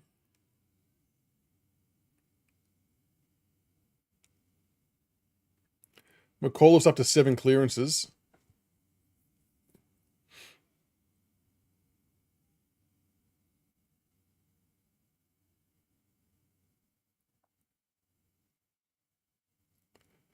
Samson Ryan getting back deep and spoiling. Good to see him drifting back into defence. Kind of like what Nank does for us at AFL level. 19-point margin though.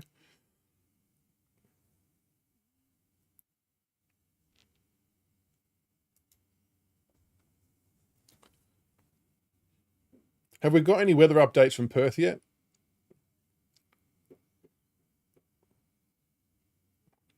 Did everyone see I think there was some training footage of Seth Campbell rolling around with goggles on, which was pretty funny.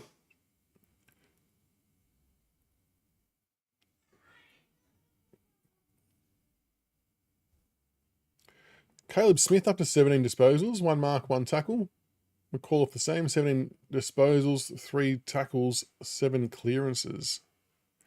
The ball has lived down at Coburg's end for the last little bit. We have had some good clearances this quarter, Lionheart, but it's been stuck down there for the last few minutes. Another stoppage on the ball up deep inside Coburg's forward 50, right near the top of the square. Oh, Ryan was put to the ground. It's getting to the point now where you can just anticipate there's going to be a free kick paid to clear it up.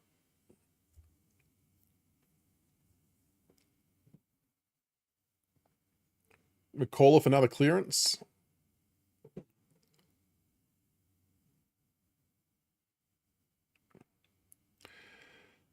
Jacob, how long do you think until Gibkus becomes the talent we hope he becomes? It could be like another 8 or 12 months potentially. I know people won't want to wait that long, but it's going to take a long time for him to have that genuine belief in his body again. With how explosive the movements are in AFL now, yeah, it's going to take a little while for him to be fully confident and not aware at all of these movements.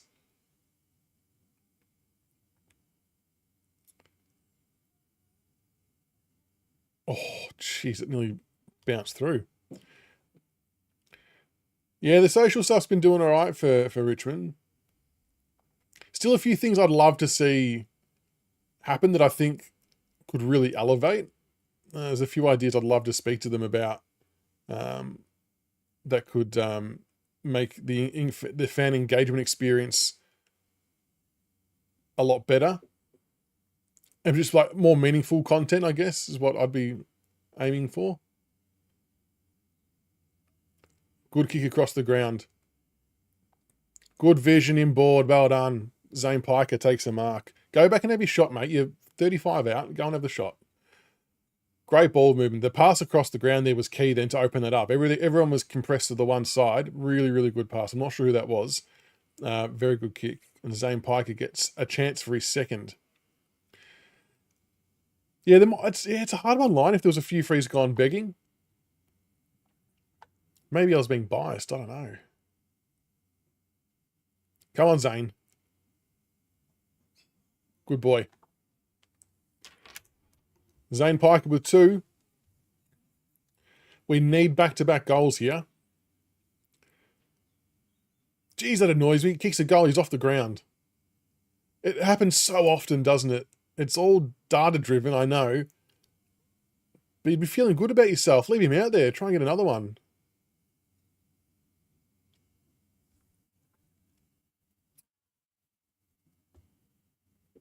Boston, how are you, mate? A Sydney-based Pies fan. You don't mind Richmond? What do you think of the Pies? You got the win the other night, or last night, should I say? What's your expectations for Collingwood's season?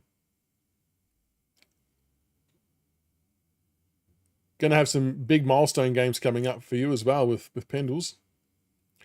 Yeah, Tom, I'm digging Zane Piker. I think that's a really good shout. Oh, advantage from the middle. Here we go. 450 entry. Who we got down there? Oh, Renfrey. Good mark. He's strong.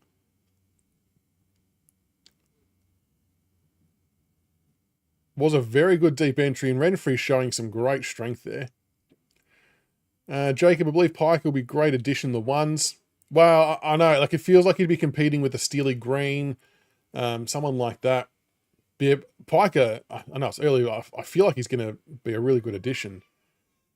Renfrey gets his first goal. It was not a convincing kick, it must be said, but well done, Renfrey, on his first goal for the Tigers at VFL level. Strong grab. Again, we don't have the benefit of replay here, but it was a very strong mark. He's had an alright game. 9 disposals now, 1 goal, 3 marks, 1 tackle. Good win last night. Yes, he was good, wasn't he, Steen? Yeah. Because that was Steen's first game. Does he go again next week, do you reckon? I thought he looked okay. He had some really good ruck taps. He got forward and kicked a goal as well. Dacos always causes troubles for everybody.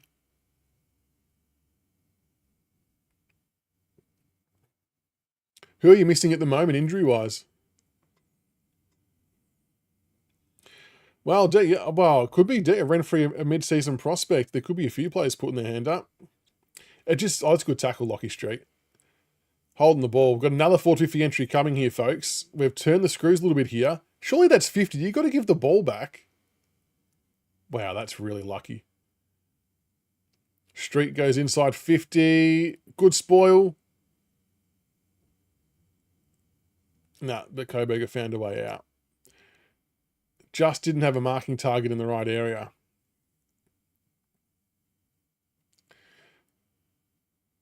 Shell, it's going to be a test of how patient the club can be with so many kids coming through. Strong draft, we had so many picks. Normal club, they would have more exposure.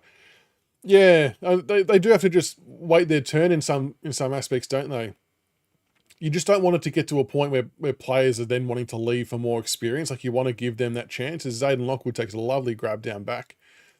So you got to find that balance, but they got to earn their stripes as well, which is always a big thing. And it's not too big of a rush, but there's also times where you want to reward form too. Like if they are in good form, there's no reason why you can't inject them and get a look at it.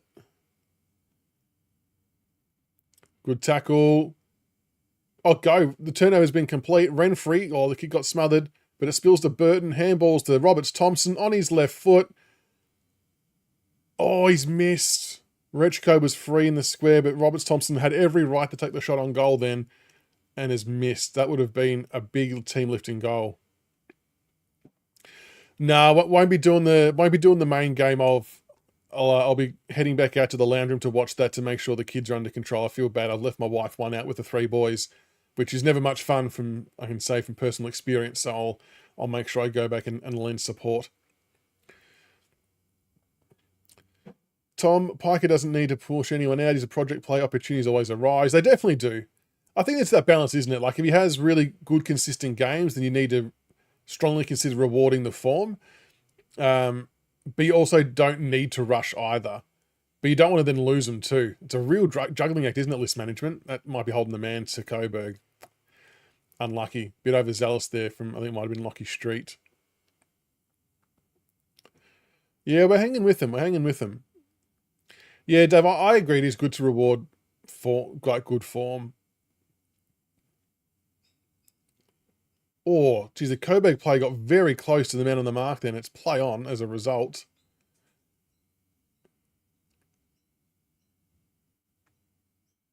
Oh, they paid a free kick.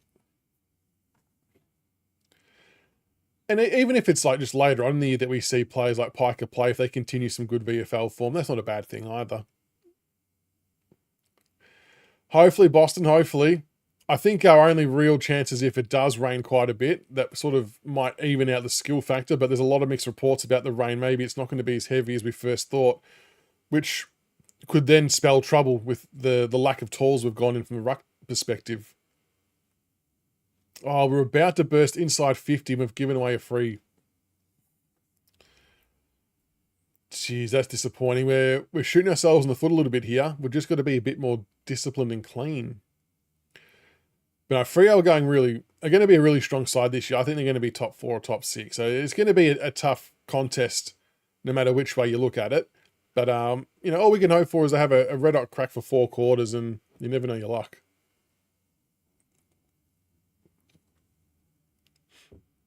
24 minutes gone. We are back in the hunt here, folks, though. We're back in the hunt. It'd be nice to get another one. We've had chances to go inside 50 again, but giving away some costly free kicks. Although Coburg are in a good spot here, having a shot on goal. Absolute mongrel of a kick, one behind. They've played on quickly. Rechko's taken a mark deep in defensive 50. Boston, you tip Freo? Yeah, I think a lot of people would have tipped Freo, and fair enough, that's understandable. Do we try and roll the dice for one last goal attempt? He's gone for the big switch across the ground. That is an awfully dangerous kick. El Nor's made it work. My God, that was a dangerous pass. He gave that so much elevation. If you're going to do those kicks, that needs to be flat and fast, and we've missed the handball. A couple of really bad skill errors in succession there probably stopped us from getting a positive bit of ball movement forward.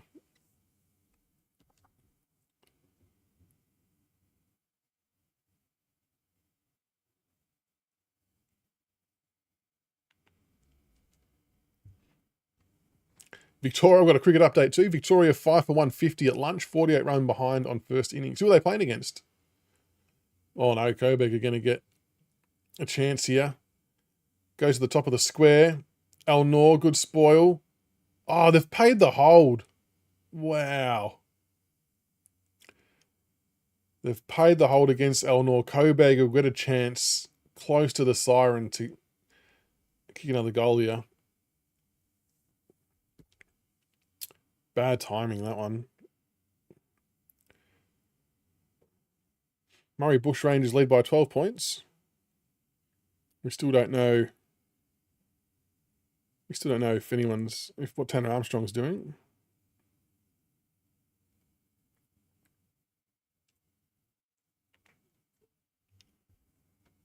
Oh, it's the final. South Australia Junction Oval. Okay.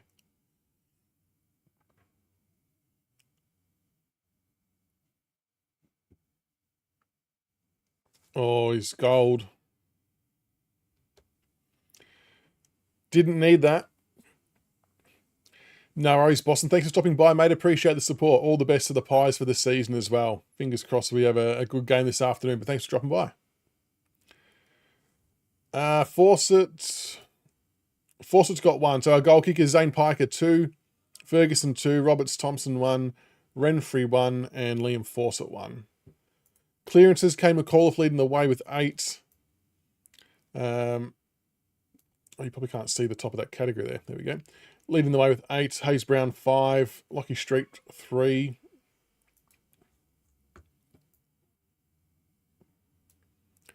Hate those junk time goals. Samson right in the ruck. Can we get a clean clearance and try and get that one back? Street with the handball, but it's been ineffective.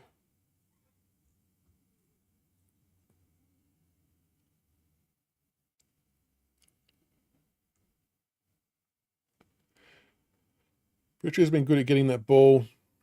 His disposals improved over the game, but early days it was a little bit rushed and there's a few questionable disposals, same as McAuliffe. But as the game's gone on, they've gotten better.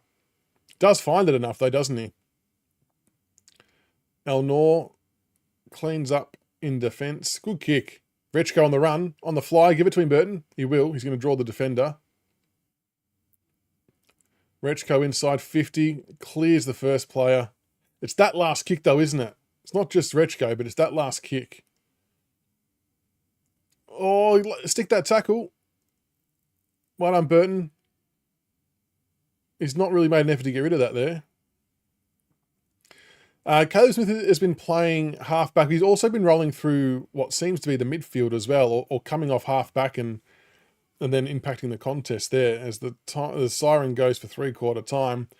48-62. Really a shame we conceded that last goal. The tap has been at full forward. I have seen him do some ruck work as well, but he has been predominantly at full forward. But we've not really given him much of a chance. St Kilda 1 goal 7, Lions 0-5. Jesus. Jacob agrees, what's been your favourite part of being a Richmond content creator? Is it fan engagement, passion for the club, or talking to other teams' fans? Probably all of the above. I mean, if I was to put them in a list of order, well, maybe not even of order, but just a few things that's really good about it. First and foremost, it's building the Tigercast community that we've got. What do we get? Like 4,800 subs on YouTube. There's 3,500 on Twitter, 5,800 on Facebook, Instagram 1,200. Like, just to have that type of connection, I suppose, being able to talk to all of you different Richmond supporters, as many times a week as we do is really, really cool because it opens my eyes to a lot of different things as well. I'll have my views and my own opinions, but they aren't always the best ones. There's always often a lot of different things to consider as well. And I rely on all of you to put your discussion points forward as well.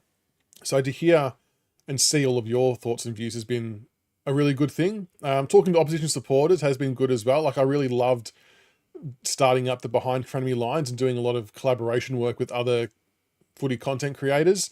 And being part of the Footy Fan Network now with Backchat Studios has been really cool too, because it's all a bunch of like-minded people doing all the same things. So being able to meet people and work with people like Swoop Luke and Terry from Blue Abroad, Pommy and Oz, Marnie from King TV, and just people who have just been kicking some really good goals, and Jake from Saints TV. They've all been different sources of inspiration for the things that I've tried to do as well. And they're also helpful and also kind with their time and their advice and stuff like that. It's a really good community. But yeah, it's just been cool to build a really good community that's engaged. Like it would be really difficult to do this type of stuff if people weren't engaging in chat. But I think we've built a really good platform to allow all of you to have your say, to have conversation, to ask questions, to bounce ideas. So I love that you all feel comfortable to ask questions and to talk and to comment and to do all that kind of stuff, because it doesn't really work otherwise. But it's good fun. Tom Burton, yeah, he's a hard worker. Again, he'll be another one that's going to buy his time, but I do like how he's working. Adrian McCall of 8 clearances and Hopper 10 turnovers and 14 times, losing his feet out. Look, some of McCall's ball use early wasn't very good. It has gotten better, but his clearances have been important in this last quarter and a half for sure. I think on my team on Tuesday night that I did have Hopper out for McAuliffe. The weather's maybe dictated that not happen, but if Hopper doesn't start performing at a high level, I mean, you'd be sort of crazy not to give McAuliffe his midfield minutes in some ways. Edrosky, very happy with what we've seen from Pike over the first couple of weeks. Can't wait to see him in the ones. Yeah, love it, mate. Love it. I like him too. I think, I don't know, his fan favourite, maybe a big call early, maybe. But you can tell he's a club favourite from the coaching staff and Ry Geishan and what they've done. Jake, you do so well each and every single week. Come on, fan cam. Feel free, whenever we do fan cam, always feel free to jump on. And it can be a little bit daunting jumping on and putting yourself out there, I guess, on the fan cam stuff. But if you ever want to and it's on, always welcome to. Always welcome to. And the other good thing about doing this stuff as well has been, obviously, the connections being made with the club too. It definitely helps. I've been really lucky and appreciate how open they've been in allowing some access to certain coaches and things like that along the way. Hopefully we can organise a few more bits and pieces. It's obviously a busier time for them now in season, but hopefully there's a few more things to come. Fingers crossed. Lineup. Our current membership, the last time I saw, it was Was it 74 or 78,000? It was somewhere in the 70s. I'll see if the website has it. Remember, it used to be always at the bottom of the website, didn't it? But I don't know. I don't know if they have that anymore. Membership. Used to be able to just click on the membership part and then it would join the journey. Oh, there you go. Membership tally. It does say on the website down the bottom. 85,000 it's got. 85,000 is what it's officially saying. Damien Patrick Retchko must be close to making his debut. Love the way he goes about it. Yeah. And I even thought, I said pre-season, I thought he would be close to being a round one consideration. Obviously, he wasn't, but I still think he was close. What probably did him in a little bit is the emergence of McAuliffe on the wing in those practice games was well worth having a look at. But he's definitely putting his best foot forward in the VFL currently. I think we'll absolutely see him play some senior footy this year. Retchka looks like a bargain, extra draft pick for free. Yeah, and I know some people have been a little bit critical or questioned, like, how good could he be if he got delisted by Geelong? And I can understand on the surface that kind of question, but as I've said, there's no real shame, I don't think, in being delisted from Geelong. Like, it's a really strong side that they've got, really hard team to crack into. So it's not the end of the world if you don't make it in Geelong's side because of how much depth they have. And hopefully he can capitalise and make his opportunities count here at Richmond. All right, final quarter is underway at Beaconsfield. Bit of work to do. Samson Ryan in the ruck for the last quarter to get things underway. Goes without saying, would love to get the first goal, but Coburg are going to get the first forward 50 entry here. Although they've overcooked the handball. Oh, they've made it work though. Oh, Jesus, good tackle. God damn. That's a huge tackle. Piker on the wing. He's got to touch it. He shoved him over the fence, though. Jeez, Piker had to just reach a hand out then. Michelle, so proud of how the members are stuck by. Yeah. Agree. And, like, opposition supporters often wrongfully try and claim, that's holding the ball, try and claim bandwagon status and shit like that. You know, it was really amusing to see opposition fans try and call out, oh, you only had 30-something thousand against the Giants. Where'd you all go? But little did they realise if they did a little bit of research, they would have seen that 30,000 versus Gold Coast at the G was more than any of their teams had for their home game. So we actually aren't doing so bad when it comes to that side of things. Sure, it was different, and it was obviously felt a lot different during 17, 18, 19, 20. But the other reality is as well, for all teams, not just us, that the cost of living, like the cost to get to a game now, if you're considering what petrol prices are and things like that, it is not family friendly at all to go to a football game. And even like with the price of tickets, having to book reserve tickets for ticketed games, they're calling it now, it's not easy. So I've got no doubt that plays a part in crowd numbers. And a lot of our games are going to be in time slots where junior football's on too. Well, Samson Ryan, good tap. Oh, but too high. Bloody hell. Do I have a favourite player at the moment? Oh, he's probably unfortunately not playing at this stage, but I do love watching. Good tackle. Great tackle. Was that Burton again? I do love Taj Houghton. I love how he goes about it. Oh, Jesus, bounced me for a point. Yeah, I love what Taj does. Seth Campbell, don't mind him too. Yeah, probably Taj is going to be up there, I reckon, as a favourite player.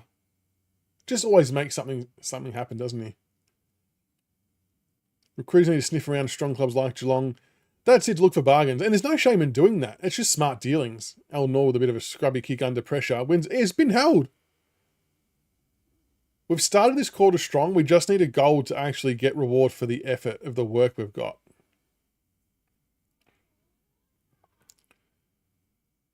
Need this first goal here. Al Noor goes inside 50 to the hot spots.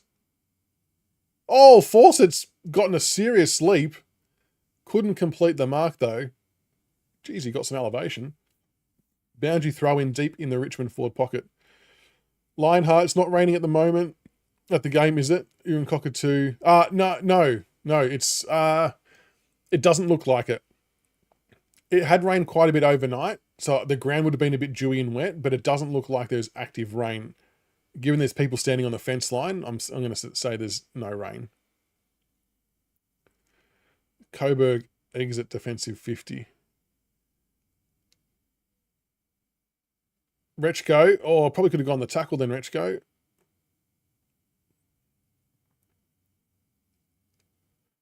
Oh, McAuliffe got pinned. That's unlucky.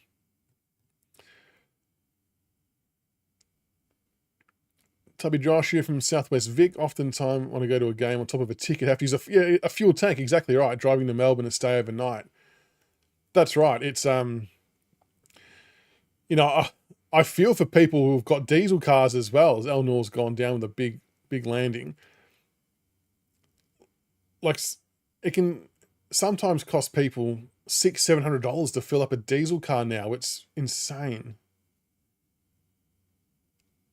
Like, I think it's getting close to the point where maybe they are going to put restrictions on petrol, or maybe people have to work from home again. I don't know. It's getting a little bit out of control. Oh, Coburg have worked their way forward. Samson Ryan probably had to commit to that. Oh, Stevenson. Oh, that's a good pickup. Jeez. After all the work we had in that first part of the quarter, Coburg have gone down and gone bang.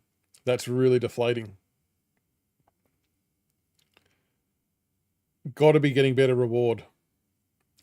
Excluding Campbell, I think all of our small forwards are at a very similar level. Yeah, Campbell, you probably would definitely say is the top of the class. Mantle probably the most experienced. Yeah, Green and Morris. Yeah, maybe they are. We're still probably about 40 odd games away from working out the actual pecking order, though. They still need to get a few more opportunities and a bit more exposure. Yeah, Dave, that would be a struggle to work from home as a plumber. Can't exactly troubleshoot any of that online. Richmond. Oh, Kane McCall been hit high. No free kick. Coburg get another inside 50. Oh, Zayden Lockwood, good mark. Haven't minded Lockwood's game. From an intercept marking perspective, reads it really well. Piker and Elnor out in the half back line.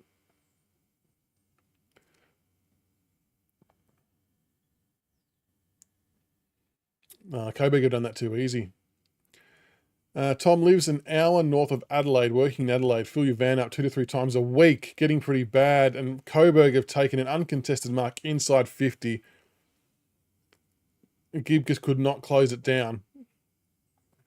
Not a good start here.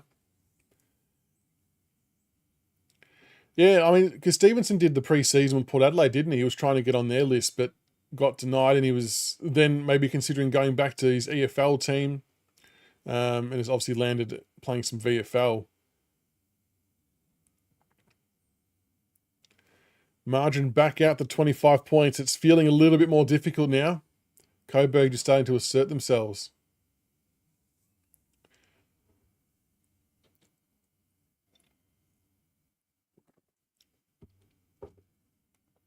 What's been the most that someone's paid to fill their car up recently?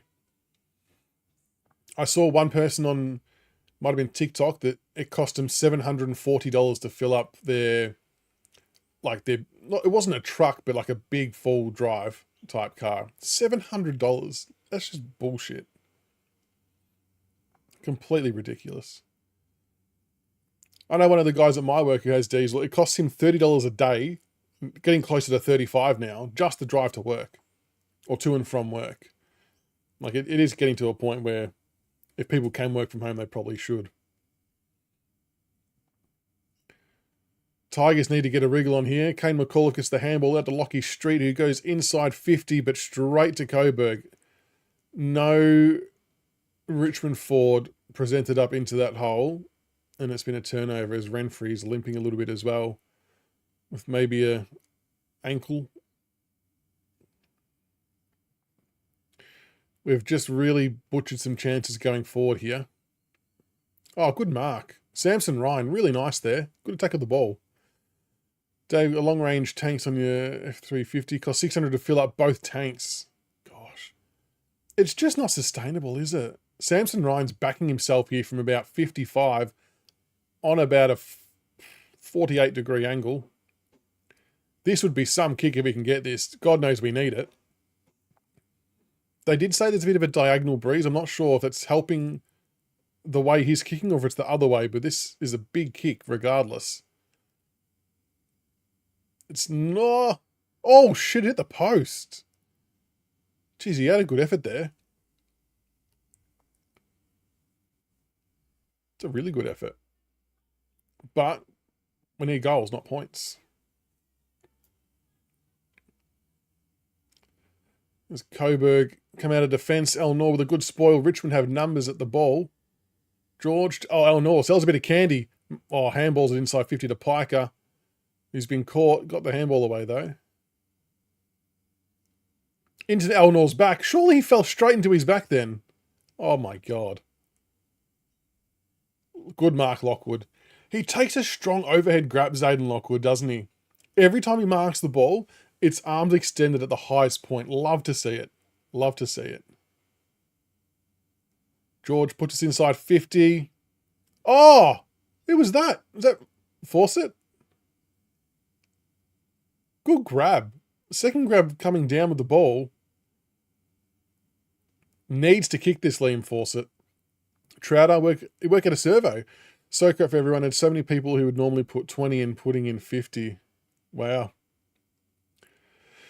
Out of interest, Trouter, because the one thing I've sort of often thought of and talked to my wife about too, and the guys at work, that with the prices going up, does it mean there's more people trying to do a runner as well, which is not much fun for you as a worker? Fawcett's missed what he had to kick there. Yeah, drives off increasing. I imagine it would. And hopefully you're not copping too much stick, Trouter, as someone who's just working there. Like, it's not your call as to what price it goes in at. You're just doing your job and processing the transactions, essentially. Bad miss there from Fawcett. Needed that to stay in the hunt. It's kind of in the story of our day a little bit. Good pressure there. Caused the throw in.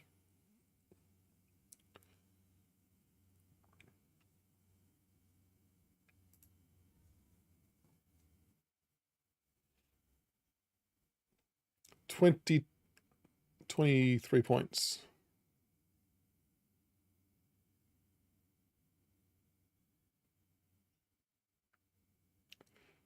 Oh, McAuliffe just hoiks one up high inside 50. Fawcett. Oh, geez, he almost took that too.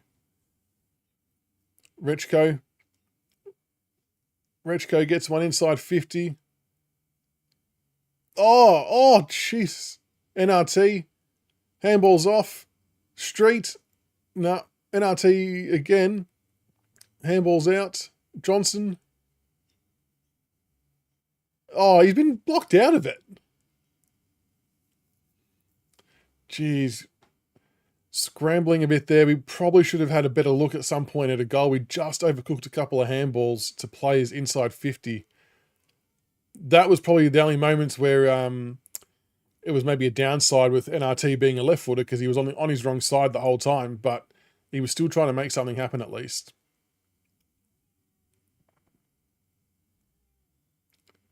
That can't be 15.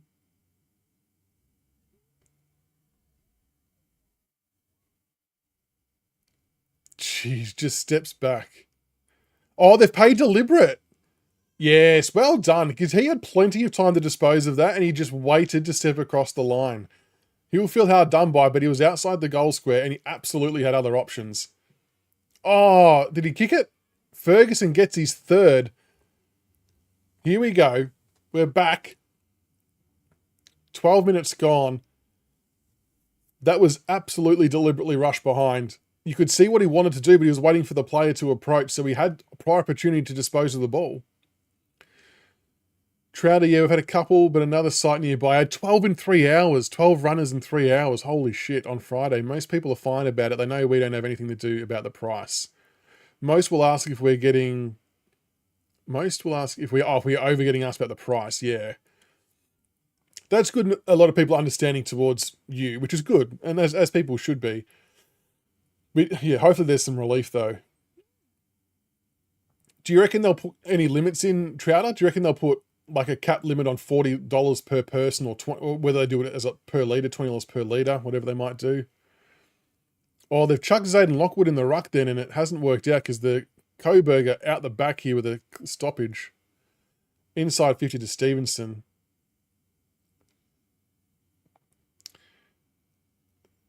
Geez, they definitely try to roll the dice there. Lockwood did do a lot of ruck work in his under 18 year, but it didn't quite work out on that one as Jaden Stevenson has the chance to peg another goal back. This is where it hurts. You get a goal and then they just respond within 35 seconds. Hopefully he misses this one.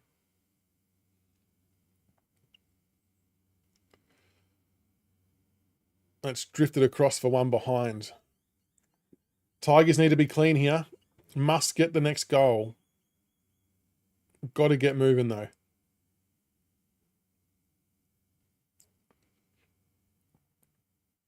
Haven't heard anything? Okay, fair enough. Fair enough. NRT, oh, just put it down.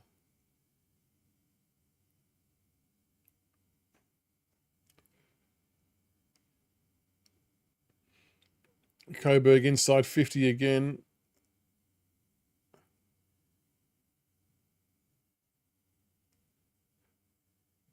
Oh, El Nor, well done. They're just getting a lot of repeat entries. Too high, surely, to El Nor.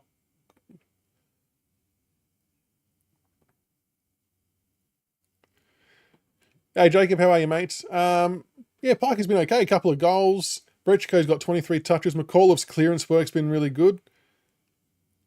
Zayden Lockwood has been, I thought, really good down in defence for his first game of VFL football. Some really good marks. Reads the ball really, really well.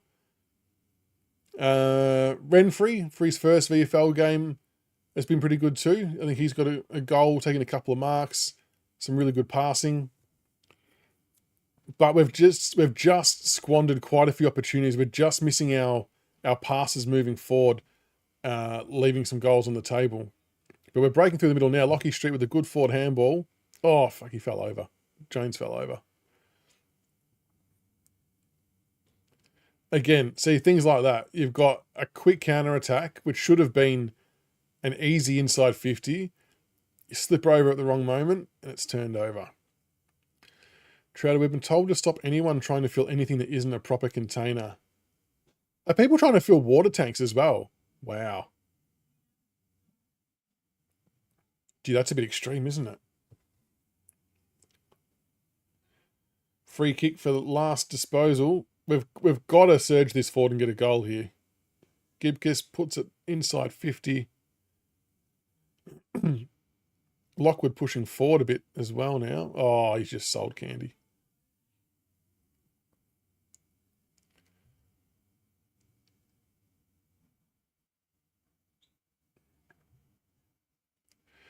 Yeah, McCall's been playing inside mid for quite a bit of it. He's got 9 clearances. His disposal early on was a bit scratchy, but it's improved quite a bit as the game's gone on, to be fair to him. Hopefully Fawcett got hands onto that.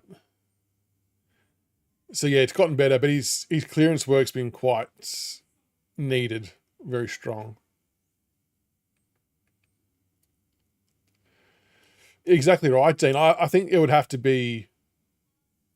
I think it would have to be specific to certain areas, wouldn't it? Because of the example you just pointed out, that the distance you drive and where you're located to then get to work, it doesn't, you can't operate like that. So yeah, you would think, is it maybe just more of a metro thing? I don't know. We're getting some repeat. That's a shit kick. I was going to say, we're getting some repeat 450 entries, but nothing coming of it.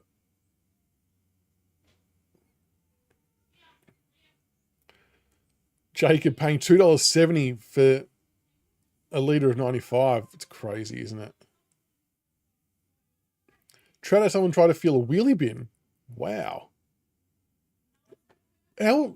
What? And then they're going to just scoop it and pour it into their tank? Surely that can't be.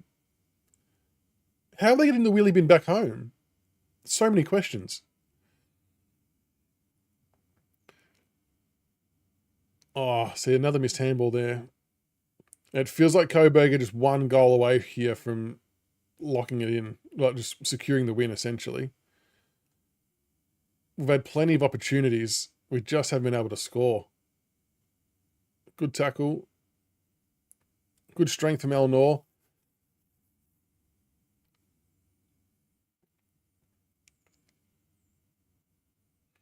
$1.63 a month and a half ago. Yeah, it's bad, isn't it? Great, dangerous kick into the middle, but it's been put down. Roberts Thompson dropped what he probably should have taken in a really dangerous spot. But we turned it over again. We've got to get clean here, folks. Oh, again.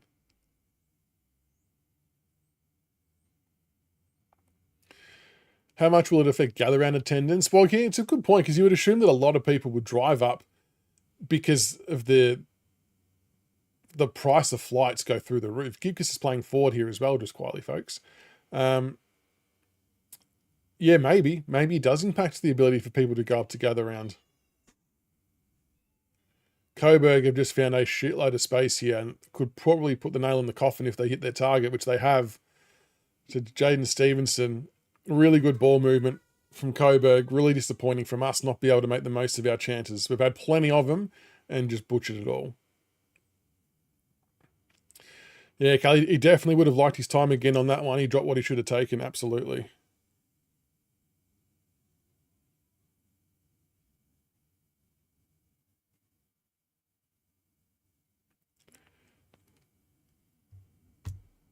He's got it. That's going to be the game, I think, folks.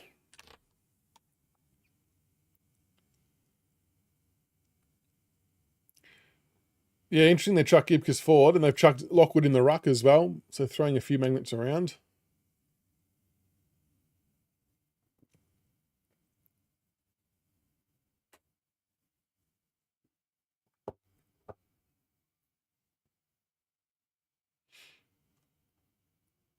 Caleb Smith has found a lot of the ball again today. 25 touches, 2 tackles, 2 marks. Gibkus on a wing. Is that Gibkus? Yeah, that's interesting.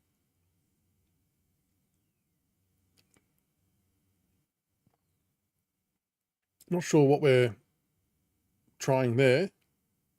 Or is he going to then just drift forward?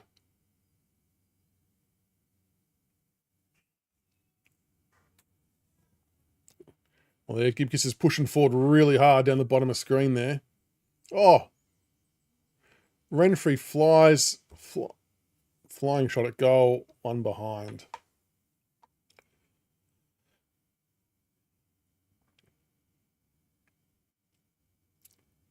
$23 points.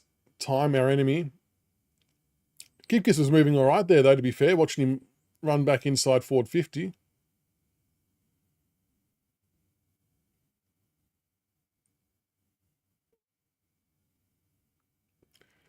Kane McAuliffe takes advantage. Hits his target.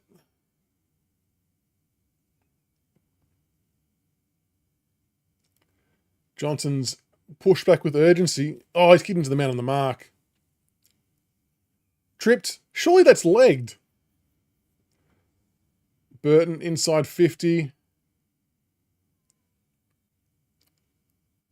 Ferguson to Piker. Piker for his third. Well done, Zane Piker.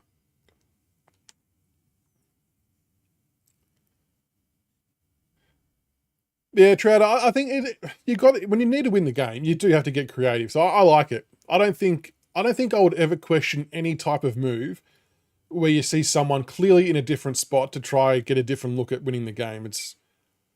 Don't mind it. Zane Piker Knows where the big sticks are, folks. He is one to watch for the future for sure. Great goal. Good attack of the ball from Ferguson as well. Johnson, yeah, I mean, I can see what he was trying to do with the urgency, but just didn't have to kick it into the man on the mark. But we've got a goal anyway. Yeah, Trader, Piker's got some good IQ and good wheels. As Gibkus has just pushed forward again, and we're going to get a 666 warning here. Why are we still warning for that? Does it come a point where we just actually pay the free kick the first time it happens? Like, it seems a bit silly. We've had it for a couple of years now. As Coburg get the ball forward. Oh, that's a free kick. Absolutely smashed him.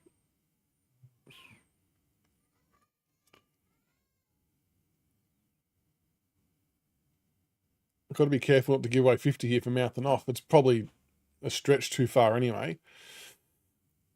Piker, I mean, if he keeps doing this week in, week out, he'll be very close, won't he?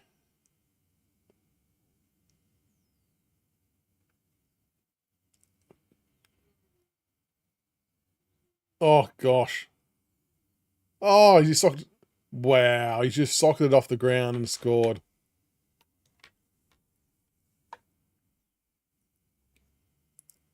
We just can't get back-to-back goals. And they're kicking bullshit ones out their ass.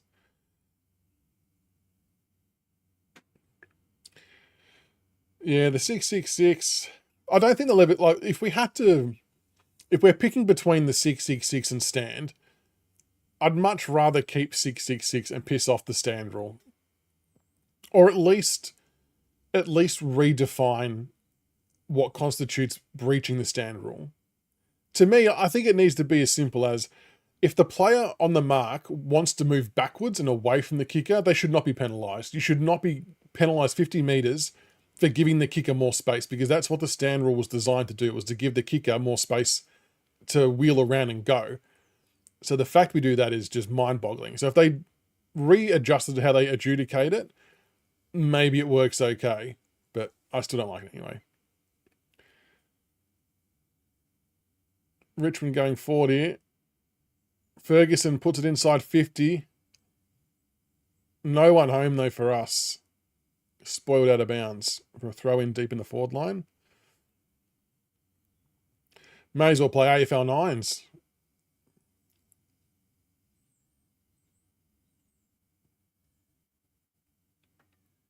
Get rid of both.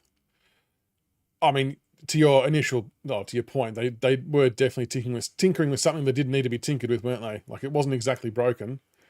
So not sure why they felt the need. And what was interesting is there was enough data to sort of show that it hadn't actually improved the rate of scoring anyway. So that they didn't really, well, they still probably haven't really achieved what they thought they were going to achieve by doing it. As another inside 50 marked by Coburg.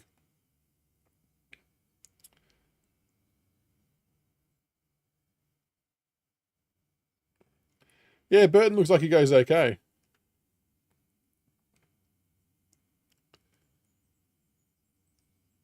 Oh, that was a bit of a scrub kick. Ferguson, handball's off. Piker for 4, surely not. No, it's going to miss everything out in the full.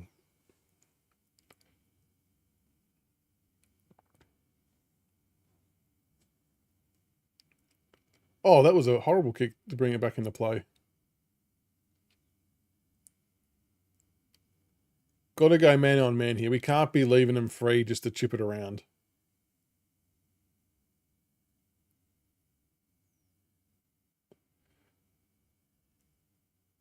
Samson Ryan brings it in quickly. Dangerous kick. Has to go to that area though. But again, Coburg marker came a call off, just got worked out of it.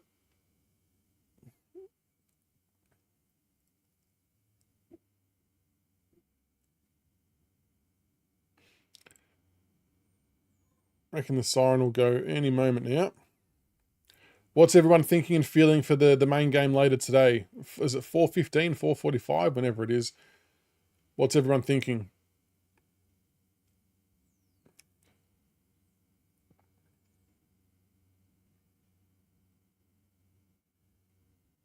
Oh, strong mark.